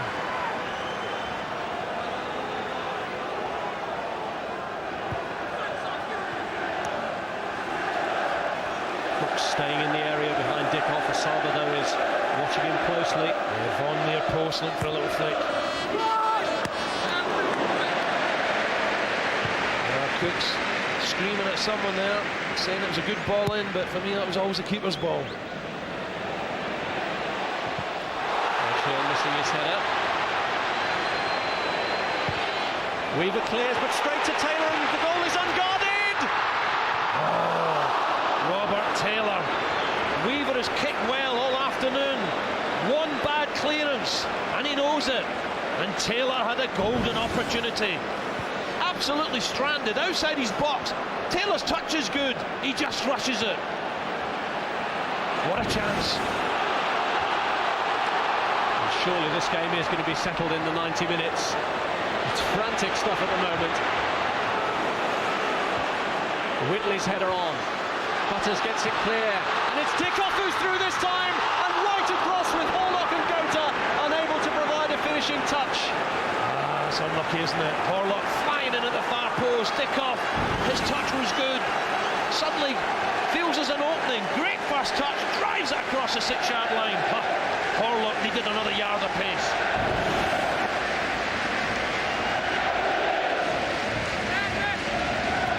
We're going to have to get the cardiac units on standby for the management teams and the fans, I think, the way it's going at the moment.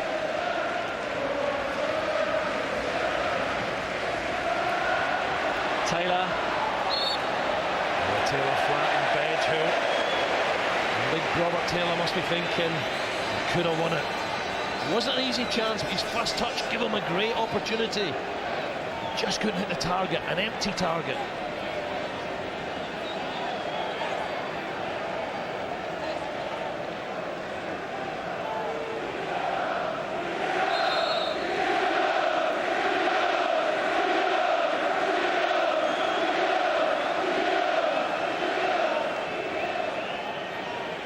Saunders, Ashby, Pennock and Taylor all close together. Immaculate handling by Weaver and good positive thinking as well to set Cooke away straight away. Dickov. Almost gave Patterson the slip, it's fallen for Cooke! Brilliantly turned over. That's a great right hand from Vince Bartram. No wonder he's smiling, that's a fine save. Great play from Dickov. Originally started off with Weaver with a throw out, Cooke to Dickov, and this is a lovely bit of skill here. Cooke follows up here, comes inside on his left peg, and that's a good right hand over the crossbar. And it's Cooke again this time, cleared by Pennock. And Hessenthaler beaten to it by Edghill, and there's a bit of a scuffle after that. Yeah. Well, the referee's saying go on advantage. Cooke delivers this time. Pennock, who's having to get through a lot of work to clear those dangerous crosses. And here's Ian Bishop. Horlock lets it run. Good defending by Saunders. Bob Taylor. Edghill. Now Tony Ball. Given away to Southall. I think Hessenthaler was a little bit lucky, a little bit fortunate early on because he dived into Edghill for me. And Mark Halsey decided advantage, go on. Asaba playing it on to Smith. Taylor's at the edge of the area, but he's worked it through. It's Asaba, and it's a goal in the last 10 minutes of the contest. Could it be the goal that takes Gillingham into the First Division for the first time in their history and dents Manchester City's dream of an immediate return? Would you believe it? Asaba, we know he's got bundles of ability. Carried on the run, and he sent Kent into ecstasy. Surely now, Gillingham are marching in to Division 1. It's a lovely ball from Asaba. Smith doesn't panic. Gets a little bit of luck there. It's a toe poke. Weaver goes to ground. But Smith, who's been more adventurous getting forward. Asaba, great finish with his right foot. Smacks into the back of the net. Weaver can do nothing. Tries to hit the smother the ball. Goes low. Oh, what a great strike from Asaba. Would you believe it? Certainly the Manchester City fans can't. The tears already welling, and yet there is still time to pull themselves back into it. But what has Asaba's goal done to their morale? Tell you what, Rob, it was good play. Because he played the ball up to Smith, he didn't stand admire it, he got forward, got the return, and a good finish. Well, the flags are waving at the Gillingham end. Their team has shown itself capable of defending a lead, and it's a lead that Asaba has established for them. Right foot, Weaver, just the pace of it. It's almost a toe poke, and Pulis must think now, get in, here we go. 8 minutes remaining. Asaba's goal. Taylor! Oh, it could have got better, but that one's wide. Well, claiming a corner, looking at the linesman, and Weaver now in a rush to get the ball. Time running out for City. City fans stunned, almost stunned for a second time. Taylor, right foot, great save from the keeper. In off the post, and surely that was a corner. Save clearly unseen as it was the goal kick that was given. Asaba's goal so late in the game, possibly a fatal blow to Manchester City. Goater. They have to find a way through somehow. Can Crooks deliver for them? In comes Richard Edghill. Dickov! Oh, saved by the feet of the goalkeeper. Well, unbelievable. Dickov, a bit of save. Wow, foiled by his best man. What a game Bartram's had. And Asaba here is onside, but not too keen to rush things. Nothing gung-ho from Gillingham at this stage of the game. City fans all around the stadium, at home. How tough does this get?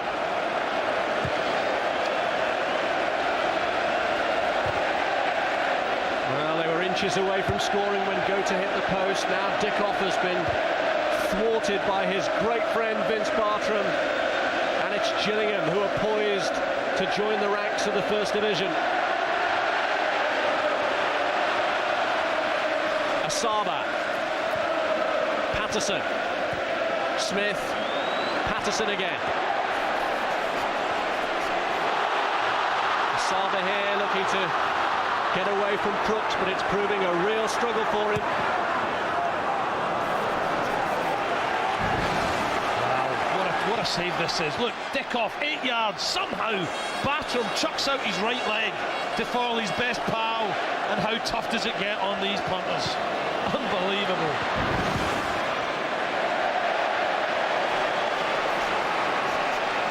Paul Dickov's best man at that moment, the worst man in his life. Oh, what a game for this keeper.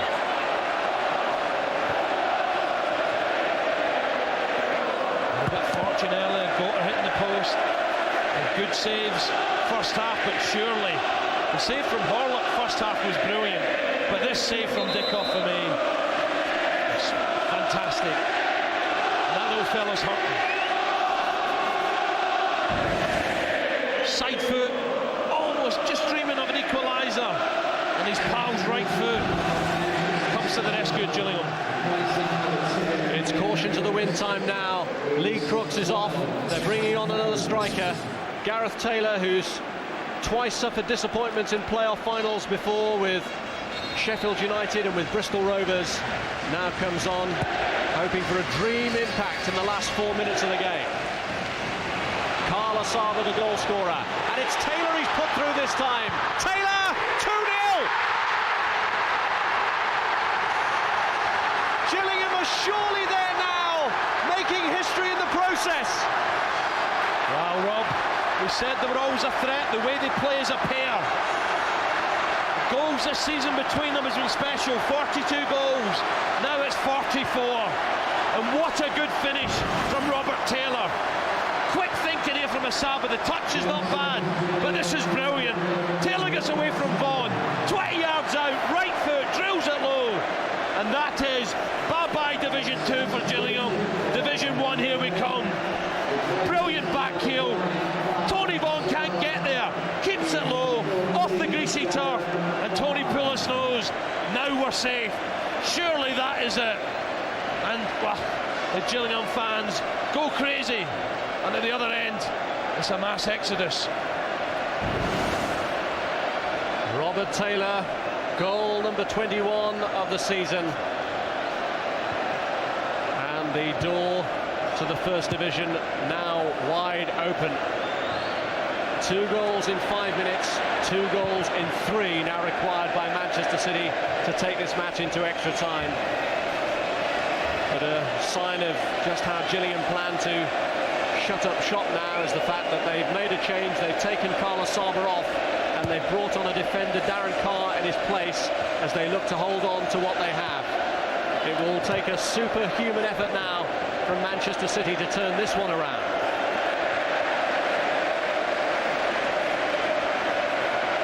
They came so far with a late run, but it looks as though they've fallen at the final hurdle. It's been a long journey back home. The M6, unbelievable, heartbreaking really. One off the post, the Dickov miss, and suddenly 2-0 down. And the thoughts of a return to Division 1. quickly disappearing, but not at this end. Party time in Kent tonight.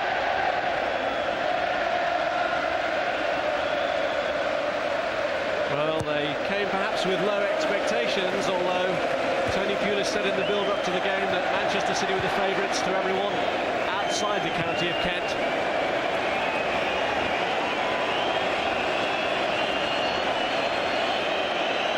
But it's the old Brentford combination that has done the trick for Tony Pulis and his Gillingham team. In fact, all four of the ex-Brentford players have played their part in this match. Barry Ashby getting away with the early handball, Paul Smith setting up the first goal for Asaba, and Asaba and Taylor combining to get the second.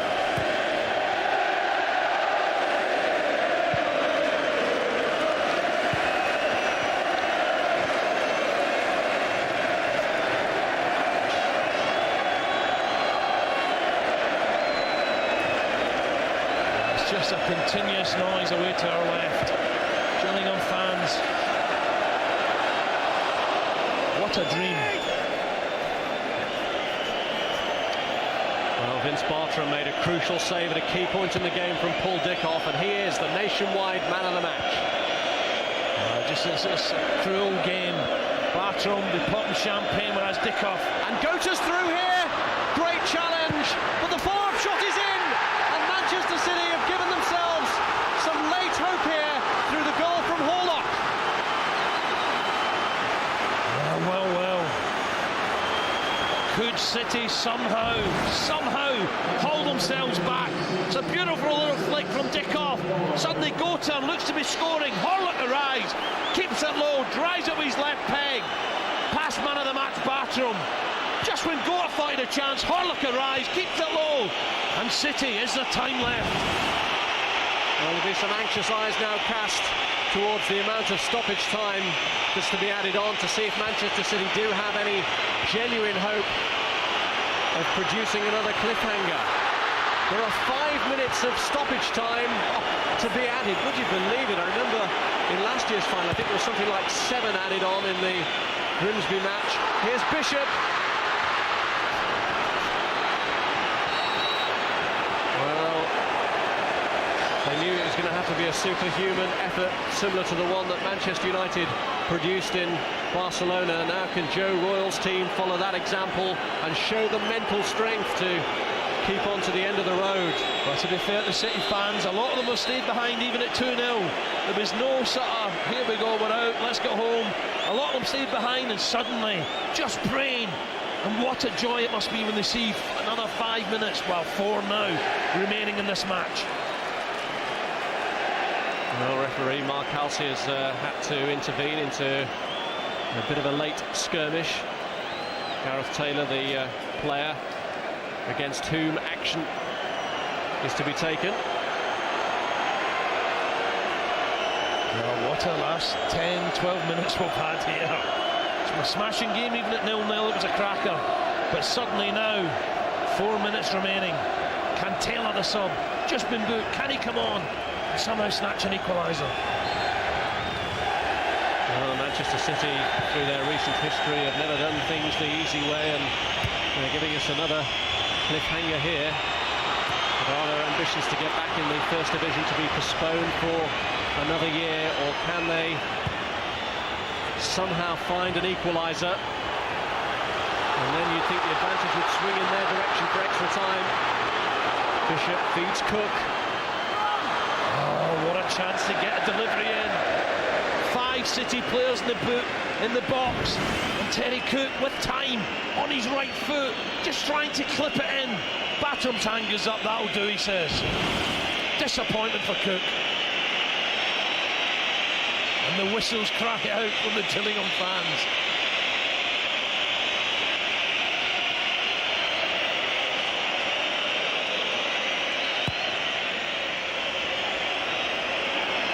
Edghill. Fouled Southall.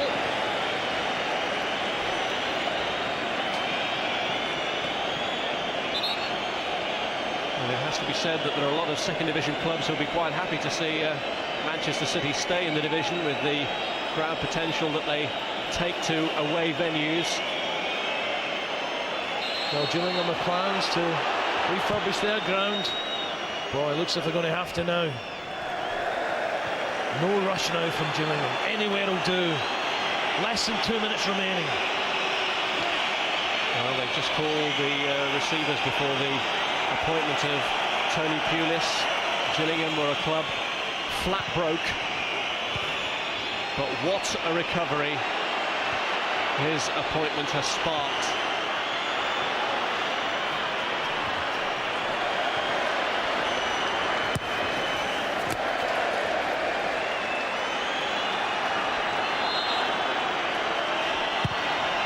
Nicky Weaver scurrying about now. I don't think he had any chance for the first goal. The second goal, I thought he'd come racing off his line a little bit quick, I have to say.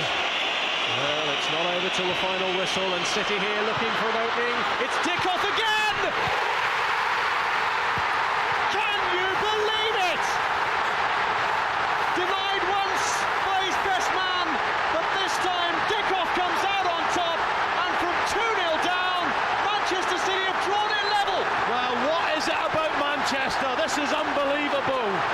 I've watched the great rivals come back from the dead, and have City just come back from the dead. Unbelievable. And Paul Dickov, well, Goater goes to ground. Dickov, right-footed, beats his best pal, high into the net with his right foot. Can't believe it. And the other half of Manchester goes wild. On the right foot, just sticks it right in the top corner between the post and the crossbar. And glory for Dickov, who was foiled earlier by Bartram. Not this time. City fans can't believe it. What a match. They thought they were consigned to another season in the second division, but you've got to say that the pendulum surely swings towards them now. Paul Dickov's 15th goal of the season, and suddenly they're not counting the cost of the one that was saved anymore, or the one from Goater that hit the post. The concern is with Gillingham, who took off their recognised goal scorer in Asaba and brought Darren Carr on in a bid to defend the lead they'd established, and now they need another goal from somewhere. Wow, Gillingham now have to concentrate tight, don't they? Now they must concentrate, Gillingham. There must be huge disappointment. Look at the fans' faces. Now they've got to raise themselves as well. Raise their team. And Tony Pulis can't believe it. It was the nightmare scenario for Tony Pulis as soon as Kevin Horlock struck one back. I'm sure he will be unhappy at the 5 minutes time that was added on, but Manchester City so grateful, and grateful to the finishing prowess of Dickov. I'm sure they're asking Mark Halsey where all the extra time came from at the end, but 5 minutes it was, and in that time Joe Royle's team staged the fight back that Alec Ferguson would have been proud of. An outstanding comeback that takes an outstanding second division playoff final into extra time. Well, which of the managers had the more difficult talk to lift his team? Did Tony Pulis try the old, you've beaten them once, now go out and do it again chat? And Joe Royle will surely have been emphasising to his players that the job is only half done. Quite incredible, Rob. I was looking away at the City end, and there was a few gaps appearing, but they're filled up again now. People have been halfway out the car park, they've run back in. They're only standing at the exits, but they're back in their seats now. And it's Kevin Horlock whose goal did so much to bring Manchester City back into it and give them hope before that dramatic equaliser from Paul Dickov. And the look on Dickov's face, he was hurting with that side foot that his mate Bartram saved. He was really hurting, but when it hit the back of the net from his right foot, suddenly it was glory. Well, Dickov, a player who suffered from the instability at the club. He was signed by Alan Ball shortly before his departure, and then they went through that succession of managers which never really helped his career. And it's only really late on in this season that he's established himself in the first team under Joe Royle. And Royle delighted that he's kept him in now for the contribution he's made. But look at the fans, that's the heavy burden of expectation that Joe Royle and Willie Donachie carry.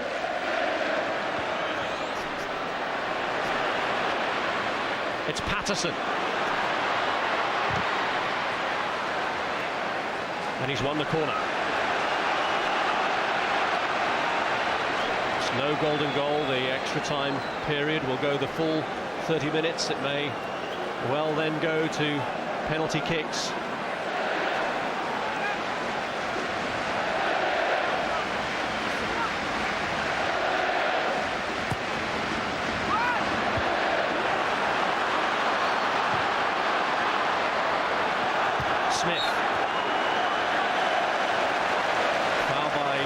Smith is punished. Right throughout the turnaround, incidentally, the Gillingham players were still talking in very animated fashion to Mark Halsey, presumably contesting the decision to add on 5 minutes of stoppage time. They were wondering where it had all come from. Bishop, and it's Horlock who's got through here. The skid off the turf, just beat Horlock there. Great run, good ball, just skidded off the turf. Beautiful Wembley turf when Horlock looked to be in. Hessenthaler. He's tried to strike there, had three in front of him there, Hessenthaler, because Weaver was off his line.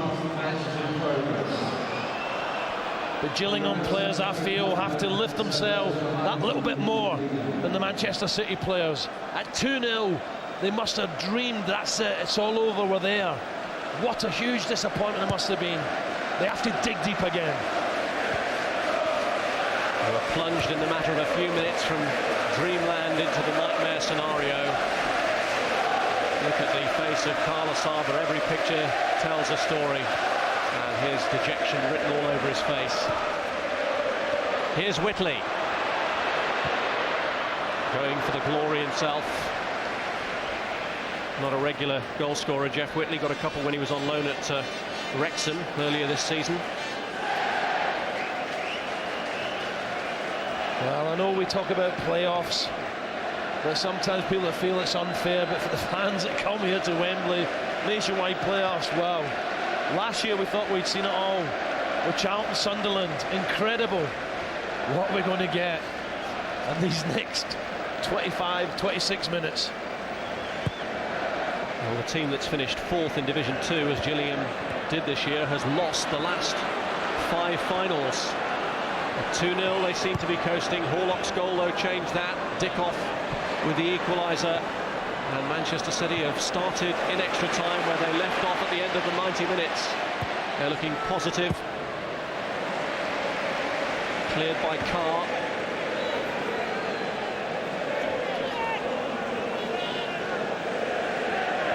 To feel some sympathy for Darren Carr, who came on at 2-0, and suddenly the whole picture has changed.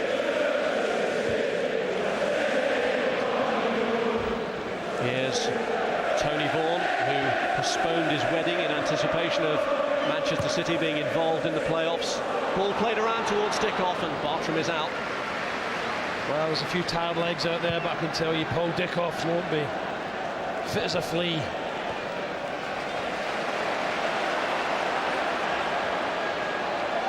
Vaughan. Southall. Hessenthaler and Taylor are up with him. Southall has been very strong with the run. He's obviously tired as well. He's come right in and on his right foot, couldn't keep it down. No trouble to Weaver. But this fella certainly troubled Nicky Weaver. Smith, good little ball, came off Wiekens, stabs at Asaba, and that was the first one. Then Asaba, superb to Taylor, and surely now that was it for the City fans. But suddenly back they come, Horlock driving it low to give them a glimmer of hope, and suddenly Dickov, who's played so well, finds a top corner. Fantastic. Well, the one ace that Gillingham may well have up their sleeve is that while Manchester City have used all of their substitutes, Tony Pulis does still have one in reserve, and in John Hodge he does have a man who is a potential match winner. He got a 90th minute equaliser after coming on as a substitute against Macclesfield in October. Plays as a winger, but as I think we saw demonstrated in the live Gillingham game we covered against Bournemouth, he can come on and certainly pep things up. His manager must be thinking about it. just to give his players a lift, a fresh face, fresh legs. As it is, Gillingham in a promising position here from this free kick if Hessenthaler can orchestrate something. Saunders, who came in with a header, but as he did with an earlier one, darted across the face. He's a dangerous customer, isn't he, arriving late in the box? That's his third one, Rob. He's got his head on. Just flinging himself, and again, like the diving header earlier, can't get enough on it.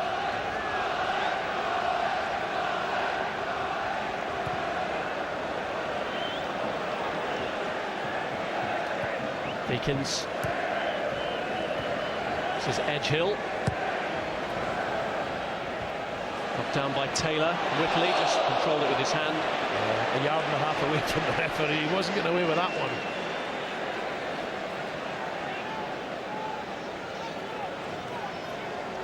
Well, Mark Halsey was in good form in the hotel yesterday. Big smiles on his face, but it's been difficult. The penalty, the one he missed, the handball, it's Ashby, and suddenly the Gillingham players will be asking, where did the 5 minutes come from? Here's Dickov. Taylor.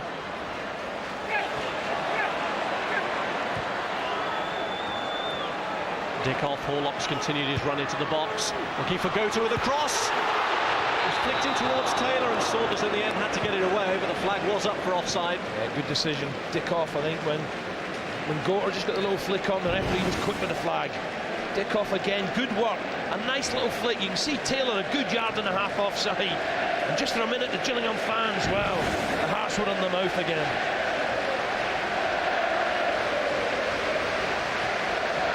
I tell you, Rob, both sets of fans have been superb. Gillingham fans, they must be absolutely gutted, but cheering the side on. Good, what, 40,000, well, must be almost 40,000. City fans, heartbroken, suddenly, kiss of life.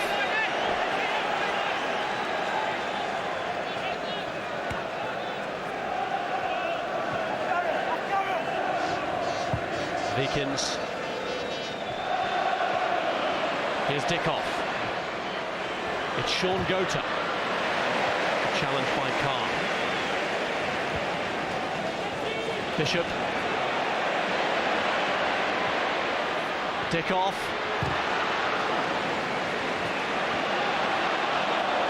Edghill. Dickov's just playing off the front two at the moment, and Gillingham have to be aware of it. Goater and Taylor, the strikers. Dickov just sort of playing in between them.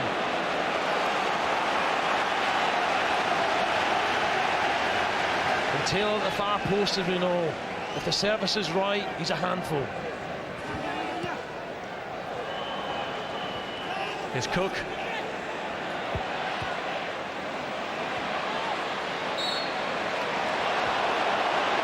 Hessenthaler was the player fouled.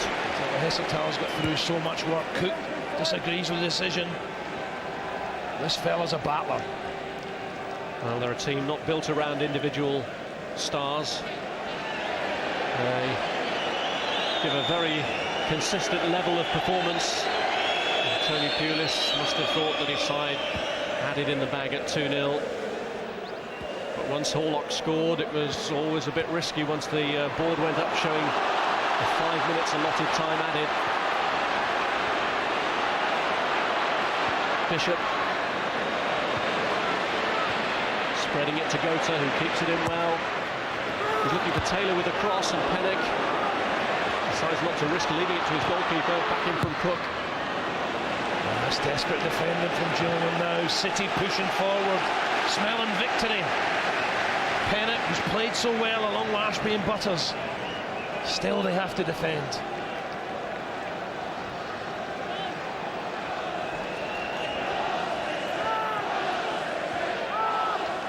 Richard Edghill. Made room well for the cross, and it found its way through. Appealing for hands then against Butters. Butters didn't know anything about that, even if it did hit his hand, which I'm not sure it did. Knew nothing about it. Here's Vaughan.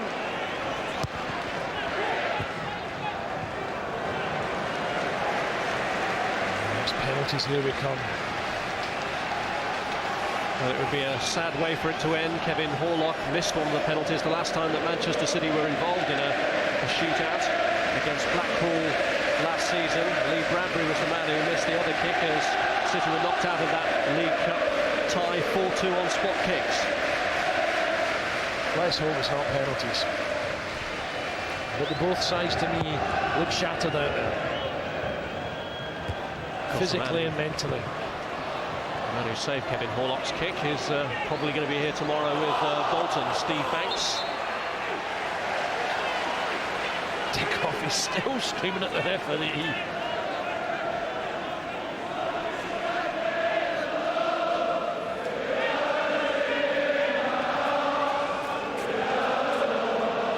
Horlock with a free kick.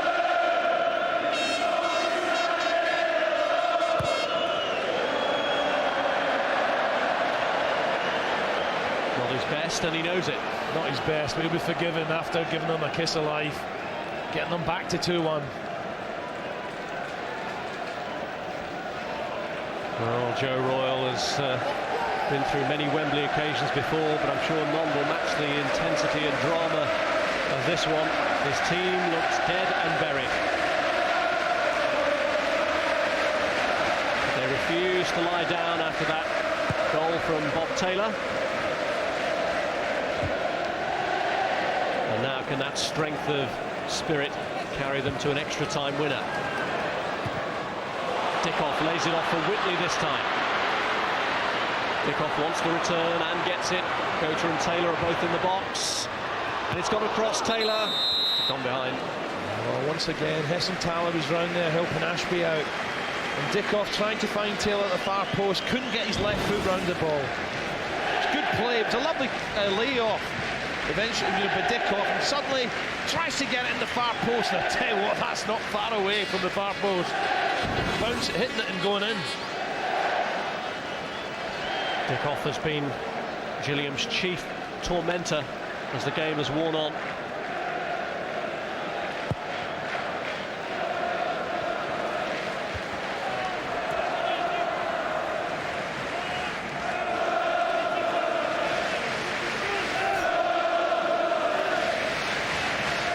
Patterson with a throw. Here's Shaun Goater. Smith. Good strength has been shown by Saunders here, but Whitley tracking back well. Edghill. Taylor. Richard Edghill. Bishop. Whitley. Kevin Horlock.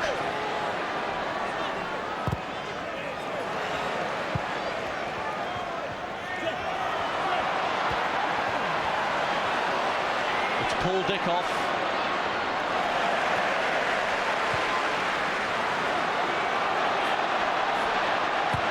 Southall. Now Taylor looking to feed Saunders. What a good ball from Taylor. What a good ball. Saunders tried to get in front of Edghill. Superb stuff. And that's what Gillingham, Rob, are so dangerous on the quick breaks. City are passing the ball more crisper. They're finding the men easier, but when Gillingham break, they're still a major threat. That late break apart, it seemed to be City's half on points, the first half of extra time.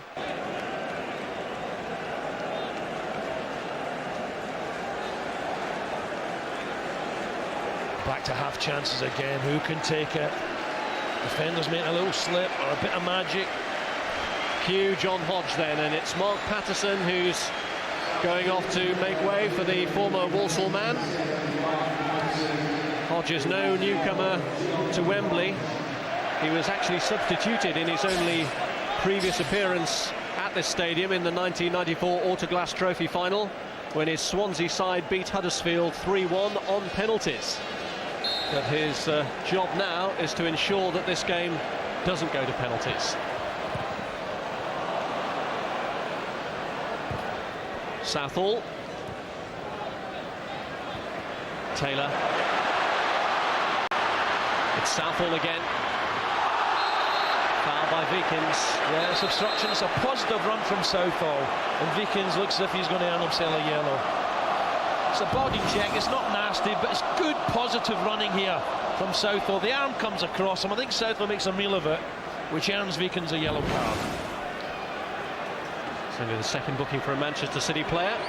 Gerard Wiekens and Gareth Taylor, the men cautioned. Each team attacking the end where all of the second half goals were scored. Hodge's first touch is a free kick into the area, which is cleared by Horlock. Back to him.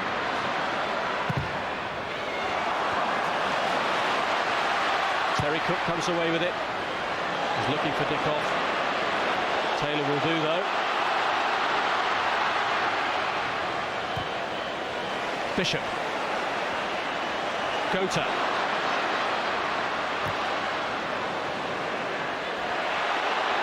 Hessenthaler gets there.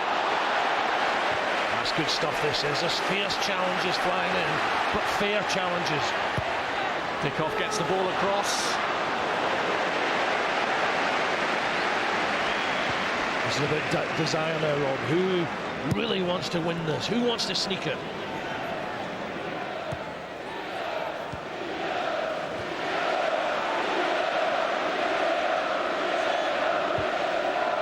Dickov.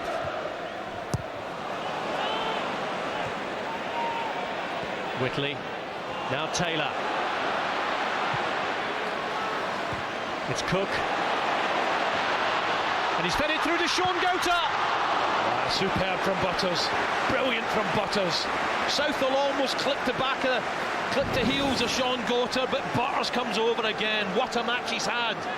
Just as Goater's about to strike, over comes the big centre half and gets a foot. Good ball by Cooke.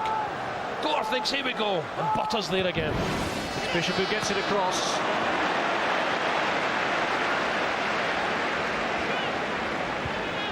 City anxious to flood the penalty area in that sort of situation where they've got a promising match-winning position.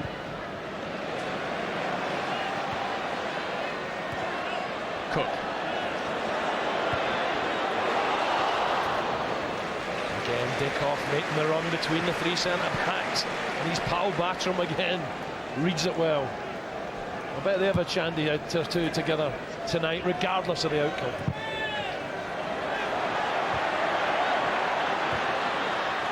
Back passes from Ian Bishop. And Weaver has to be sure-footed there against Bob Taylor. Saunders. Smith. Can Smith get the better of Vaughan here?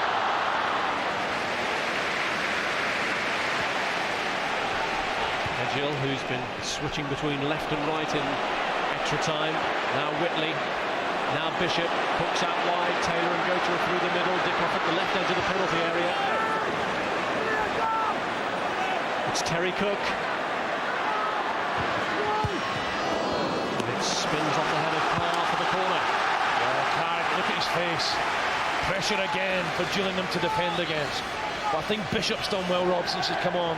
He's suddenly given them a passer, whereas Brown works hard. Bishop suddenly looks to thread balls through or wide out to Cooke. Well, the pressure has been unceasing since Horlock's goal dragged City back into this game with a chance. Bishop here lines one up for Whitley. Is there enough of a gap? It gets a flicked header anyway. Vaughan's touch. Yeah, Tony Vaughan there, that could have gone anywhere. Whitley suddenly on his left foot says, no one's closing, I'll hit it first time. And Vaughan just heading over. He's put his wedding back to the 11th of June to accommodate involvement in the playoffs, Tony Vaughan. He must have wondered if it was the right decision when he started the game on the bench anyway. But he's on now.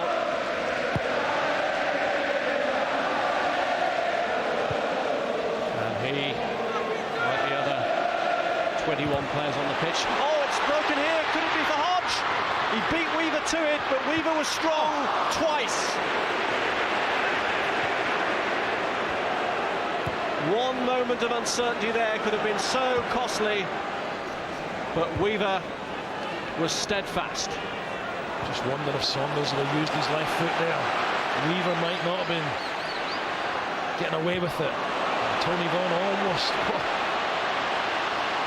Here's Ashby, here's Taylor. Vaughan gets it away. This not a stage of the game to be taking any risks at all. Taylor comes back and dispossesses Gareth Taylor. Tony Vaughan, must be a sign of relief. Just a little bit casual here. But watch this, Saunders. Had he used that, just when it comes to him on his left foot, he tries to whip it with his right over the head of Weaver. Had he used his left, I think it had a better chance, a better angle. Well, they have been susceptible to the odd careless goal. Your thoughts go back to the first leg of the playoffs when they were a goal behind in the first 20 seconds through a bit of carelessness between Wiekens and Weaver. Horlock on the attack here, looking for Dickov! Headed straight into the goalkeeper's hands. What a chance, what a ball from Horlock. Taylor does well, gives it Horlock, and this is glorious chance, slightly behind him. And his pal again says, thanks, wee man.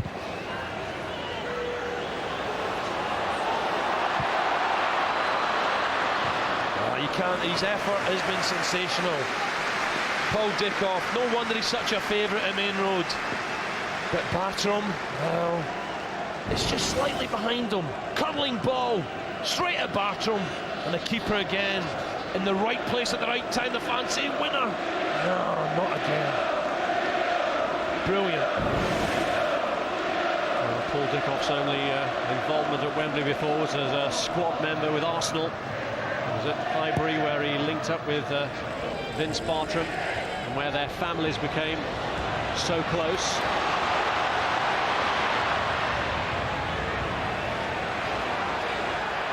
Hessenthaler running into Edghill, but emerging victorious from that challenge. It's Paul Smith! Oh, just when I thought he's going to pick his spot with his left foot. I think it's Bishop who comes out and closes him and eventually catches him. Hessenthaler doesn't panic, he doesn't just chuck it in the box. He's gone then, Smithy. Out comes Bishop with a lunge and certainly catches him. Half a chance. Smith couldn't get his legs moving quick enough. Closed down quickly. The chance goes a begging. Smith gets a kick on the shin and a little limp. Oh, what a match this has turned out to be. And Gillingham, they've played the part. Look at this, 17 against City 16. And City just edge it on target.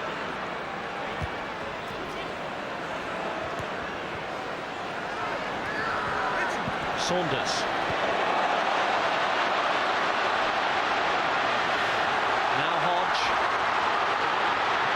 Could build up this from Gillingham, and he couldn't find the finish. I tell you what, it's a handball. That's a handball from Jeff Whitley. He slid in. What a situation that was for Gillingham. He's only got to pick someone up. Watch, look at the left arm. And that evens up for me the penalty in the first half. Saunders cuts it back. Whitley with the left arm. Surely stops the ball. Got into the box. 1-1. And penalty's not given. The corner is given, and Hodge is the man to take it. Gillingham substitute. It's the kick across. Goater gets it away. And Southall. Hodge. Horlock. Taylor.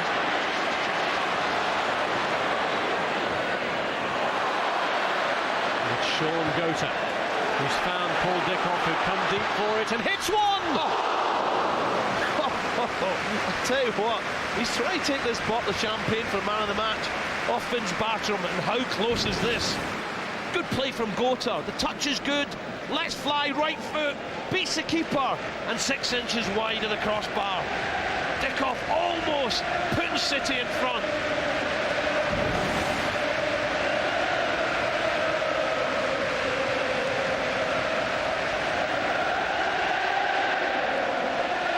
Over 5 minutes of extra time left. The dreaded penalties loom large for these two sides. Good tenacity from Edghill. It's gone inside Ashby. Again, it's a positive run, and look who's back there getting the tackle in. Hessenthaler again. He's got through so much work, he's taken a little knock. but it's good positive stuff from Edghill. Gets across Hessenthaler, and Hessenthaler just nicks the ball, but referee says caught the man first.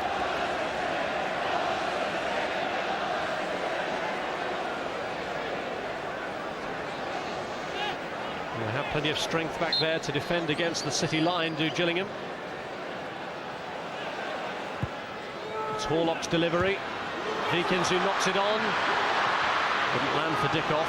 Hessenthaler's there again.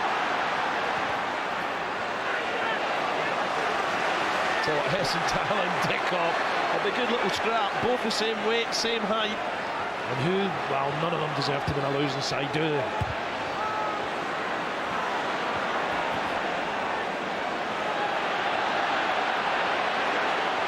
Horlock. Dickov reached for it, and the goalkeeper had to make sure that the ball stuck to him then. I tell you what, I think this is a smashing save. I really do. I think it's a smashing save. It's difficult. Look at the bodies in there. Goater just waiting for a slip. Great stop. In the sort of conditions we've had today, couldn't necessarily have blamed the goalkeeper had that one got away. Pressure is unrelenting. Cooke's ball, though, a major disappointment for City. Oh, this little fella, you know, he's been such a star this season for City. Eventually moving across from Old Trafford to Main Road on a permanent basis. And a couple of times late on in this match, he's had great opportunities to pick someone out.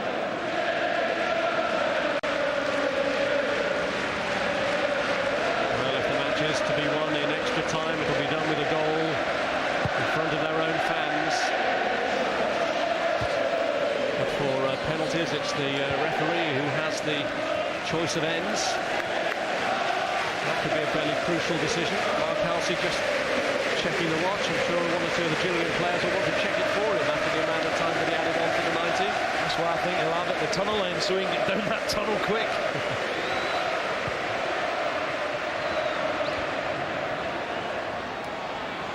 Smith.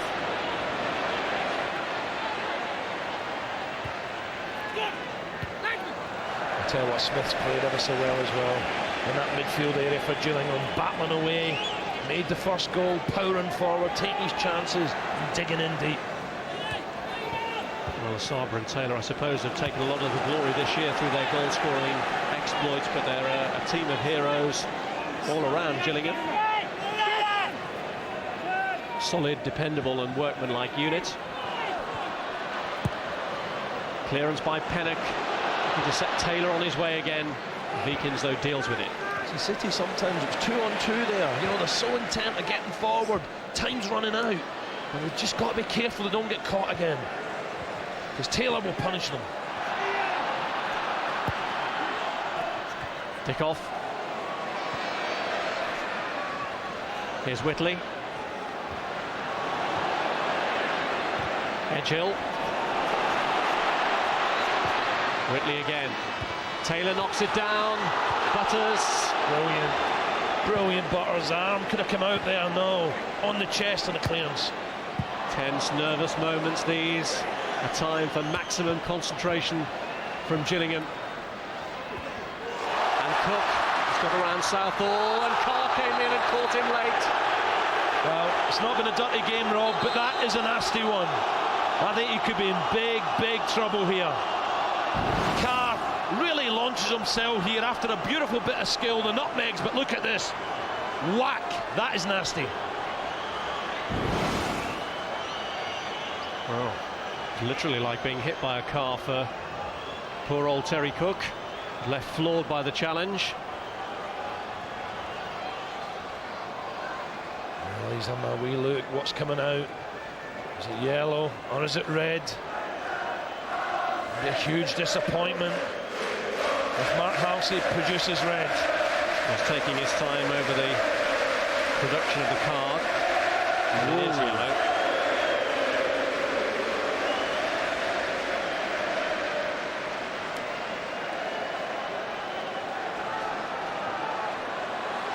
Now look at the time.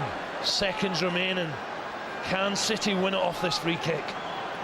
Stoppage time in extra time. Kevin Horlock, the man who gave them a foothold in this match, is the man over the free kick. City deploying as many as they can afford to in the attack as Horlock takes it and Pennock deals with it. Well, what a match this has been. Oh, superb. One more tomorrow. Can it be more exciting than this? There's a minute of injury time to be added, the seconds of which are already draining away as Manchester City take their time over this throw-in. One last chance to prevent penalties and win it in open play, and they're not even going to get that.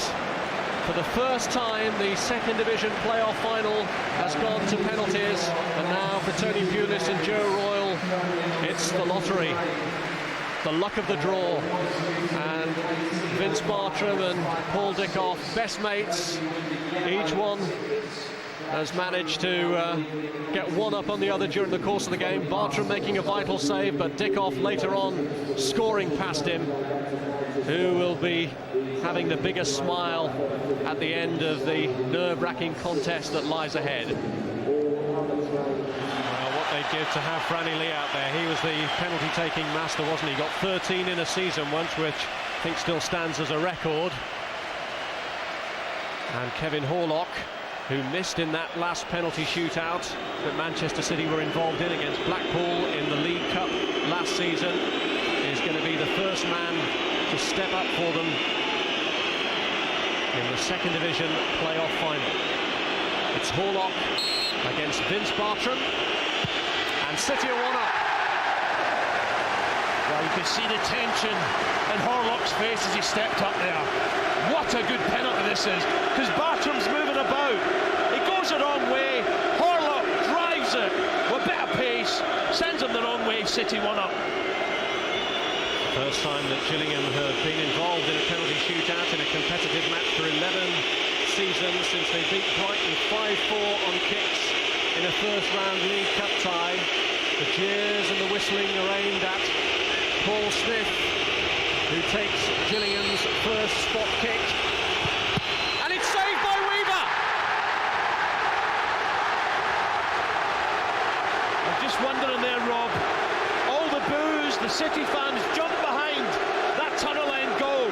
This fella's had a great match for me, Paul Smith, and he just goes to drive it. Weaver with his feet. The times we see the ball go right in the middle of the goal, but Weaver's left foot keeps the ball out, and anguish for Paul Smith. Well, if you're going to miss one early in the hope that it can be recovered somewhere down the line. He has now got to pray for the misfortune of someone within the Manchester City ranks. But Paul Dickov here has the opportunity to give City a healthy 2-0 lead in the shootout. And it hit the post and stayed out. Unbelievable. It hits both posts here. Unbelievable. Bartram was floored. Thought he was beaten. And Dickov can't believe it. Sends him the wrong way. Look, one post, two posts and out to safety. And Bartram against his good friend. Can't believe his luck. Oh, unbelievable. What a match of contrasting emotions this man has had. Paul Smith is feeling hugely relieved at this moment in time. But can Adrian Pennock now draw Gillingham level? Oh, he's missed!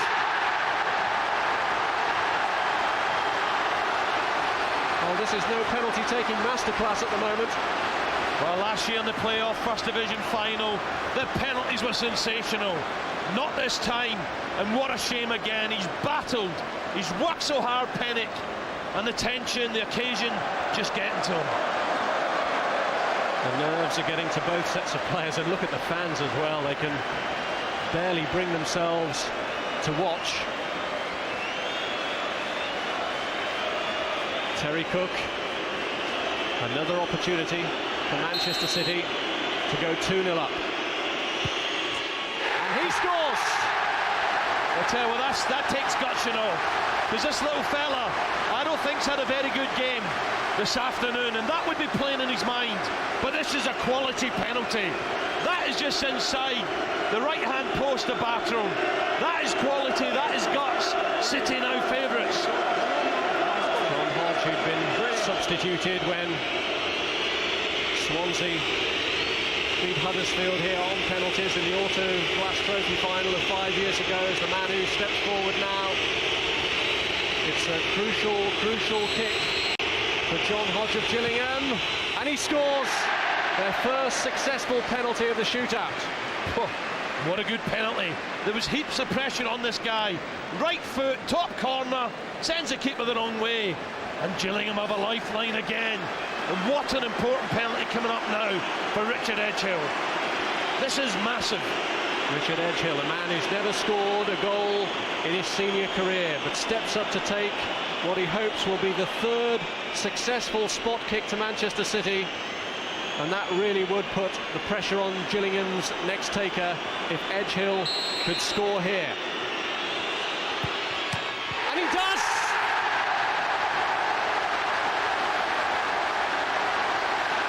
Well, I think this one has just sent the Main Road fans absolutely ballistic. In off the crossbar, I'm sure. The underside of the bar, oh, just for a minute, he must have been thinking, had he given too much elevation? If Guy Butters misses this penalty, Manchester City will be in the First Division next season. Gillingham will stay in Division 2. He has missed it! Manchester City are up! They did it the hard way, but Nicky Weaver calls them forward for the celebrations. Celebrations that are fully merited for the way they fought their way back into it. He can hardly contain himself. Look at him. It's been an extraordinary way to do it, but Manchester City are there. They are the genuine soap opera club. Cliffhangers upon cliffhangers in their fall down the table. They were 2-0 down in this contest. They fought their way back to 2-2 in extra time, and now, by virtue of a 3-1 victory on penalties, they are there. They've completed one small step on their road back to the Premiership. Joe Royle's team have done it. Well, what a couple of weeks for Manchester. Unbelievable. As much as I'm pleased for Manchester City, oh, this is a cruel game. Tony Vaughan, ecstatic. But how do you feel for the Gillingham players? 2-0 they were down. I feel so sorry. Some of the City fans were out the exit, heartbroken, 2-0 down, and suddenly in injury time, this little fella, along with Horlock's contribution, has got them back in it. Incredible. Nicky Weaver, wow. What can you say? Sensational stuff. But in contrast to the delight of Nicky Weaver is the man whose penalty he prevented from keeping Gillingham in the hunt. Poor Guy Butters, you feel for him, you always feel for the last penalty taker, and you feel too for the man of the match, Vince Bartram, who will have a bottle of champagne at the end of the evening, who did everything he could in normal time to keep City out, including that extraordinary save with his feet from Paul Dickov. But in the end, it is his best man who will be playing in the First Division next season. It's mission accomplished, part one of the recovery route for Joe Royle and his team. And Nicky Weaver, the man in whom he's placed his faith, really has come up trumps. John Hodge, the only successful penalty taker in the Gillingham ranks, but all to no avail. I thought City were the better side, but I really do feel for Gillingham.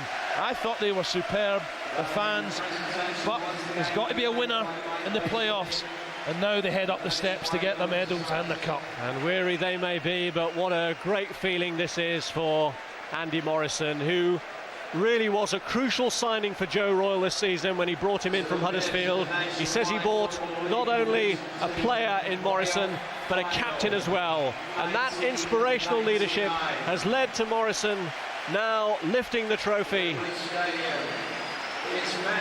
It's Manchester City who are the second division playoff winners of 1999. And Nicky Weaver, whose handling has been reasonably assured throughout the whole game and whose crucial penalty save made it all possible, doesn't want to let the trophy go. You just wonder, Rob, is this a start of a City resurgence? That's what these fans all around the team now, giving them their claim of thinking, is this a start? Well, the City fans really have been beyond reproach. They've still turned out in their numbers, and in many ways that was the most difficult task that City faced in coping with that heavy burden of expectation. But they've started to fulfill that expectation now, and the heroes all along the line taking their medals. Kevin Horlock, who ensured that it was possible with his late goal. Lee Crooks, Michael Brown, who will remember the days when City were in the Premiership. Are they now on the road back there? They're certainly all hoping that that's the case. Ian Bishop, who has plenty to celebrate a day after his 34th birthday. Gerard Wiekens, another medal to add, having won the club's Player of the Year accolade. Shaun Goater and Paul Dickov. What a match it's been for him. Thwarted on one occasion by his best man, but he beat him with that crucial and absolutely priceless equalising goal, and then went to miss a penalty in the shootout that hit the inside of both posts. Extraordinary. Now the party begins. Incredible. Away to our right, the masses have come down from Manchester. What a topsy-turvy match for them this afternoon. I said it was going to be a long journey back up the M6, the crawl through Birmingham. They'll whiz through it now. Well, it's yet another match that shows you to expect the unexpected in football. Gillingham looked home and dry until that late turnaround, and Shaun Goater must be as delighted as anyone. He's talking now to Alan Bentley. Shaun, have you ever played in a game anything like this? No, you know, it was magnificent, you know, a great game to be a part of. I mean, a sellout. Both crowds were brilliant. It went right to the end, and you know, you start to think that maybe it's over. You look up, you have a look at the clock, and they're saying something, I don't know, 5 minutes or something like that. And then we got little Dicky who's got a chance to stuck it away, give us, you know, that extra time. So we were well pleased with that. Manchester United did it in midweek, didn't they? I think we need to test the water in Manchester. Well, yeah, I mean, they done it with one goal down. Obviously, we had to put it back with 2 goals. But yeah, it was the never say die belief that we've got amongst the players. We're well pleased, you know. We've had a hard time early in the season, but we kept sticking away. We would have liked to do it straight promotion, but we've had to come here, but it's brilliant. I mean, it's going to be a party now. Well done. Go and get your photograph. Cheers. Well, as Shaun Goater says there, they must have been so lifted by the sight of the board saying that 5 minutes of stoppage time were to be added on, and that gave them the lift in confidence that they clearly needed just when their spirits seemed to be flagging. Without a doubt, and I'm sure Tony Pulis will be asking that question, where did the 5 minutes come from? But I think the referee, it couldn't have been easy for him out there because it was frantic. It wasn't a nasty game by any means. I thought, like Halsey, maybe first half, that was a clear penalty for me to City. And I'm sure if City had gone out, they'd have been asking the same questions. Why didn't you give it? But he's not showing too much emotion there. A little wry smile. We don't believe it. He is bubbling inside. Well, he has a long-term plan for the club, of course, and this is only stage one, which is maybe why he'll want to keep the celebrations relatively low-key when they get back to Manchester. Because bear in mind that they finished third in the table, and because of the way the league's structured, that still counts as their lowest ever finish in the Football League table. But is this the start of the comeback?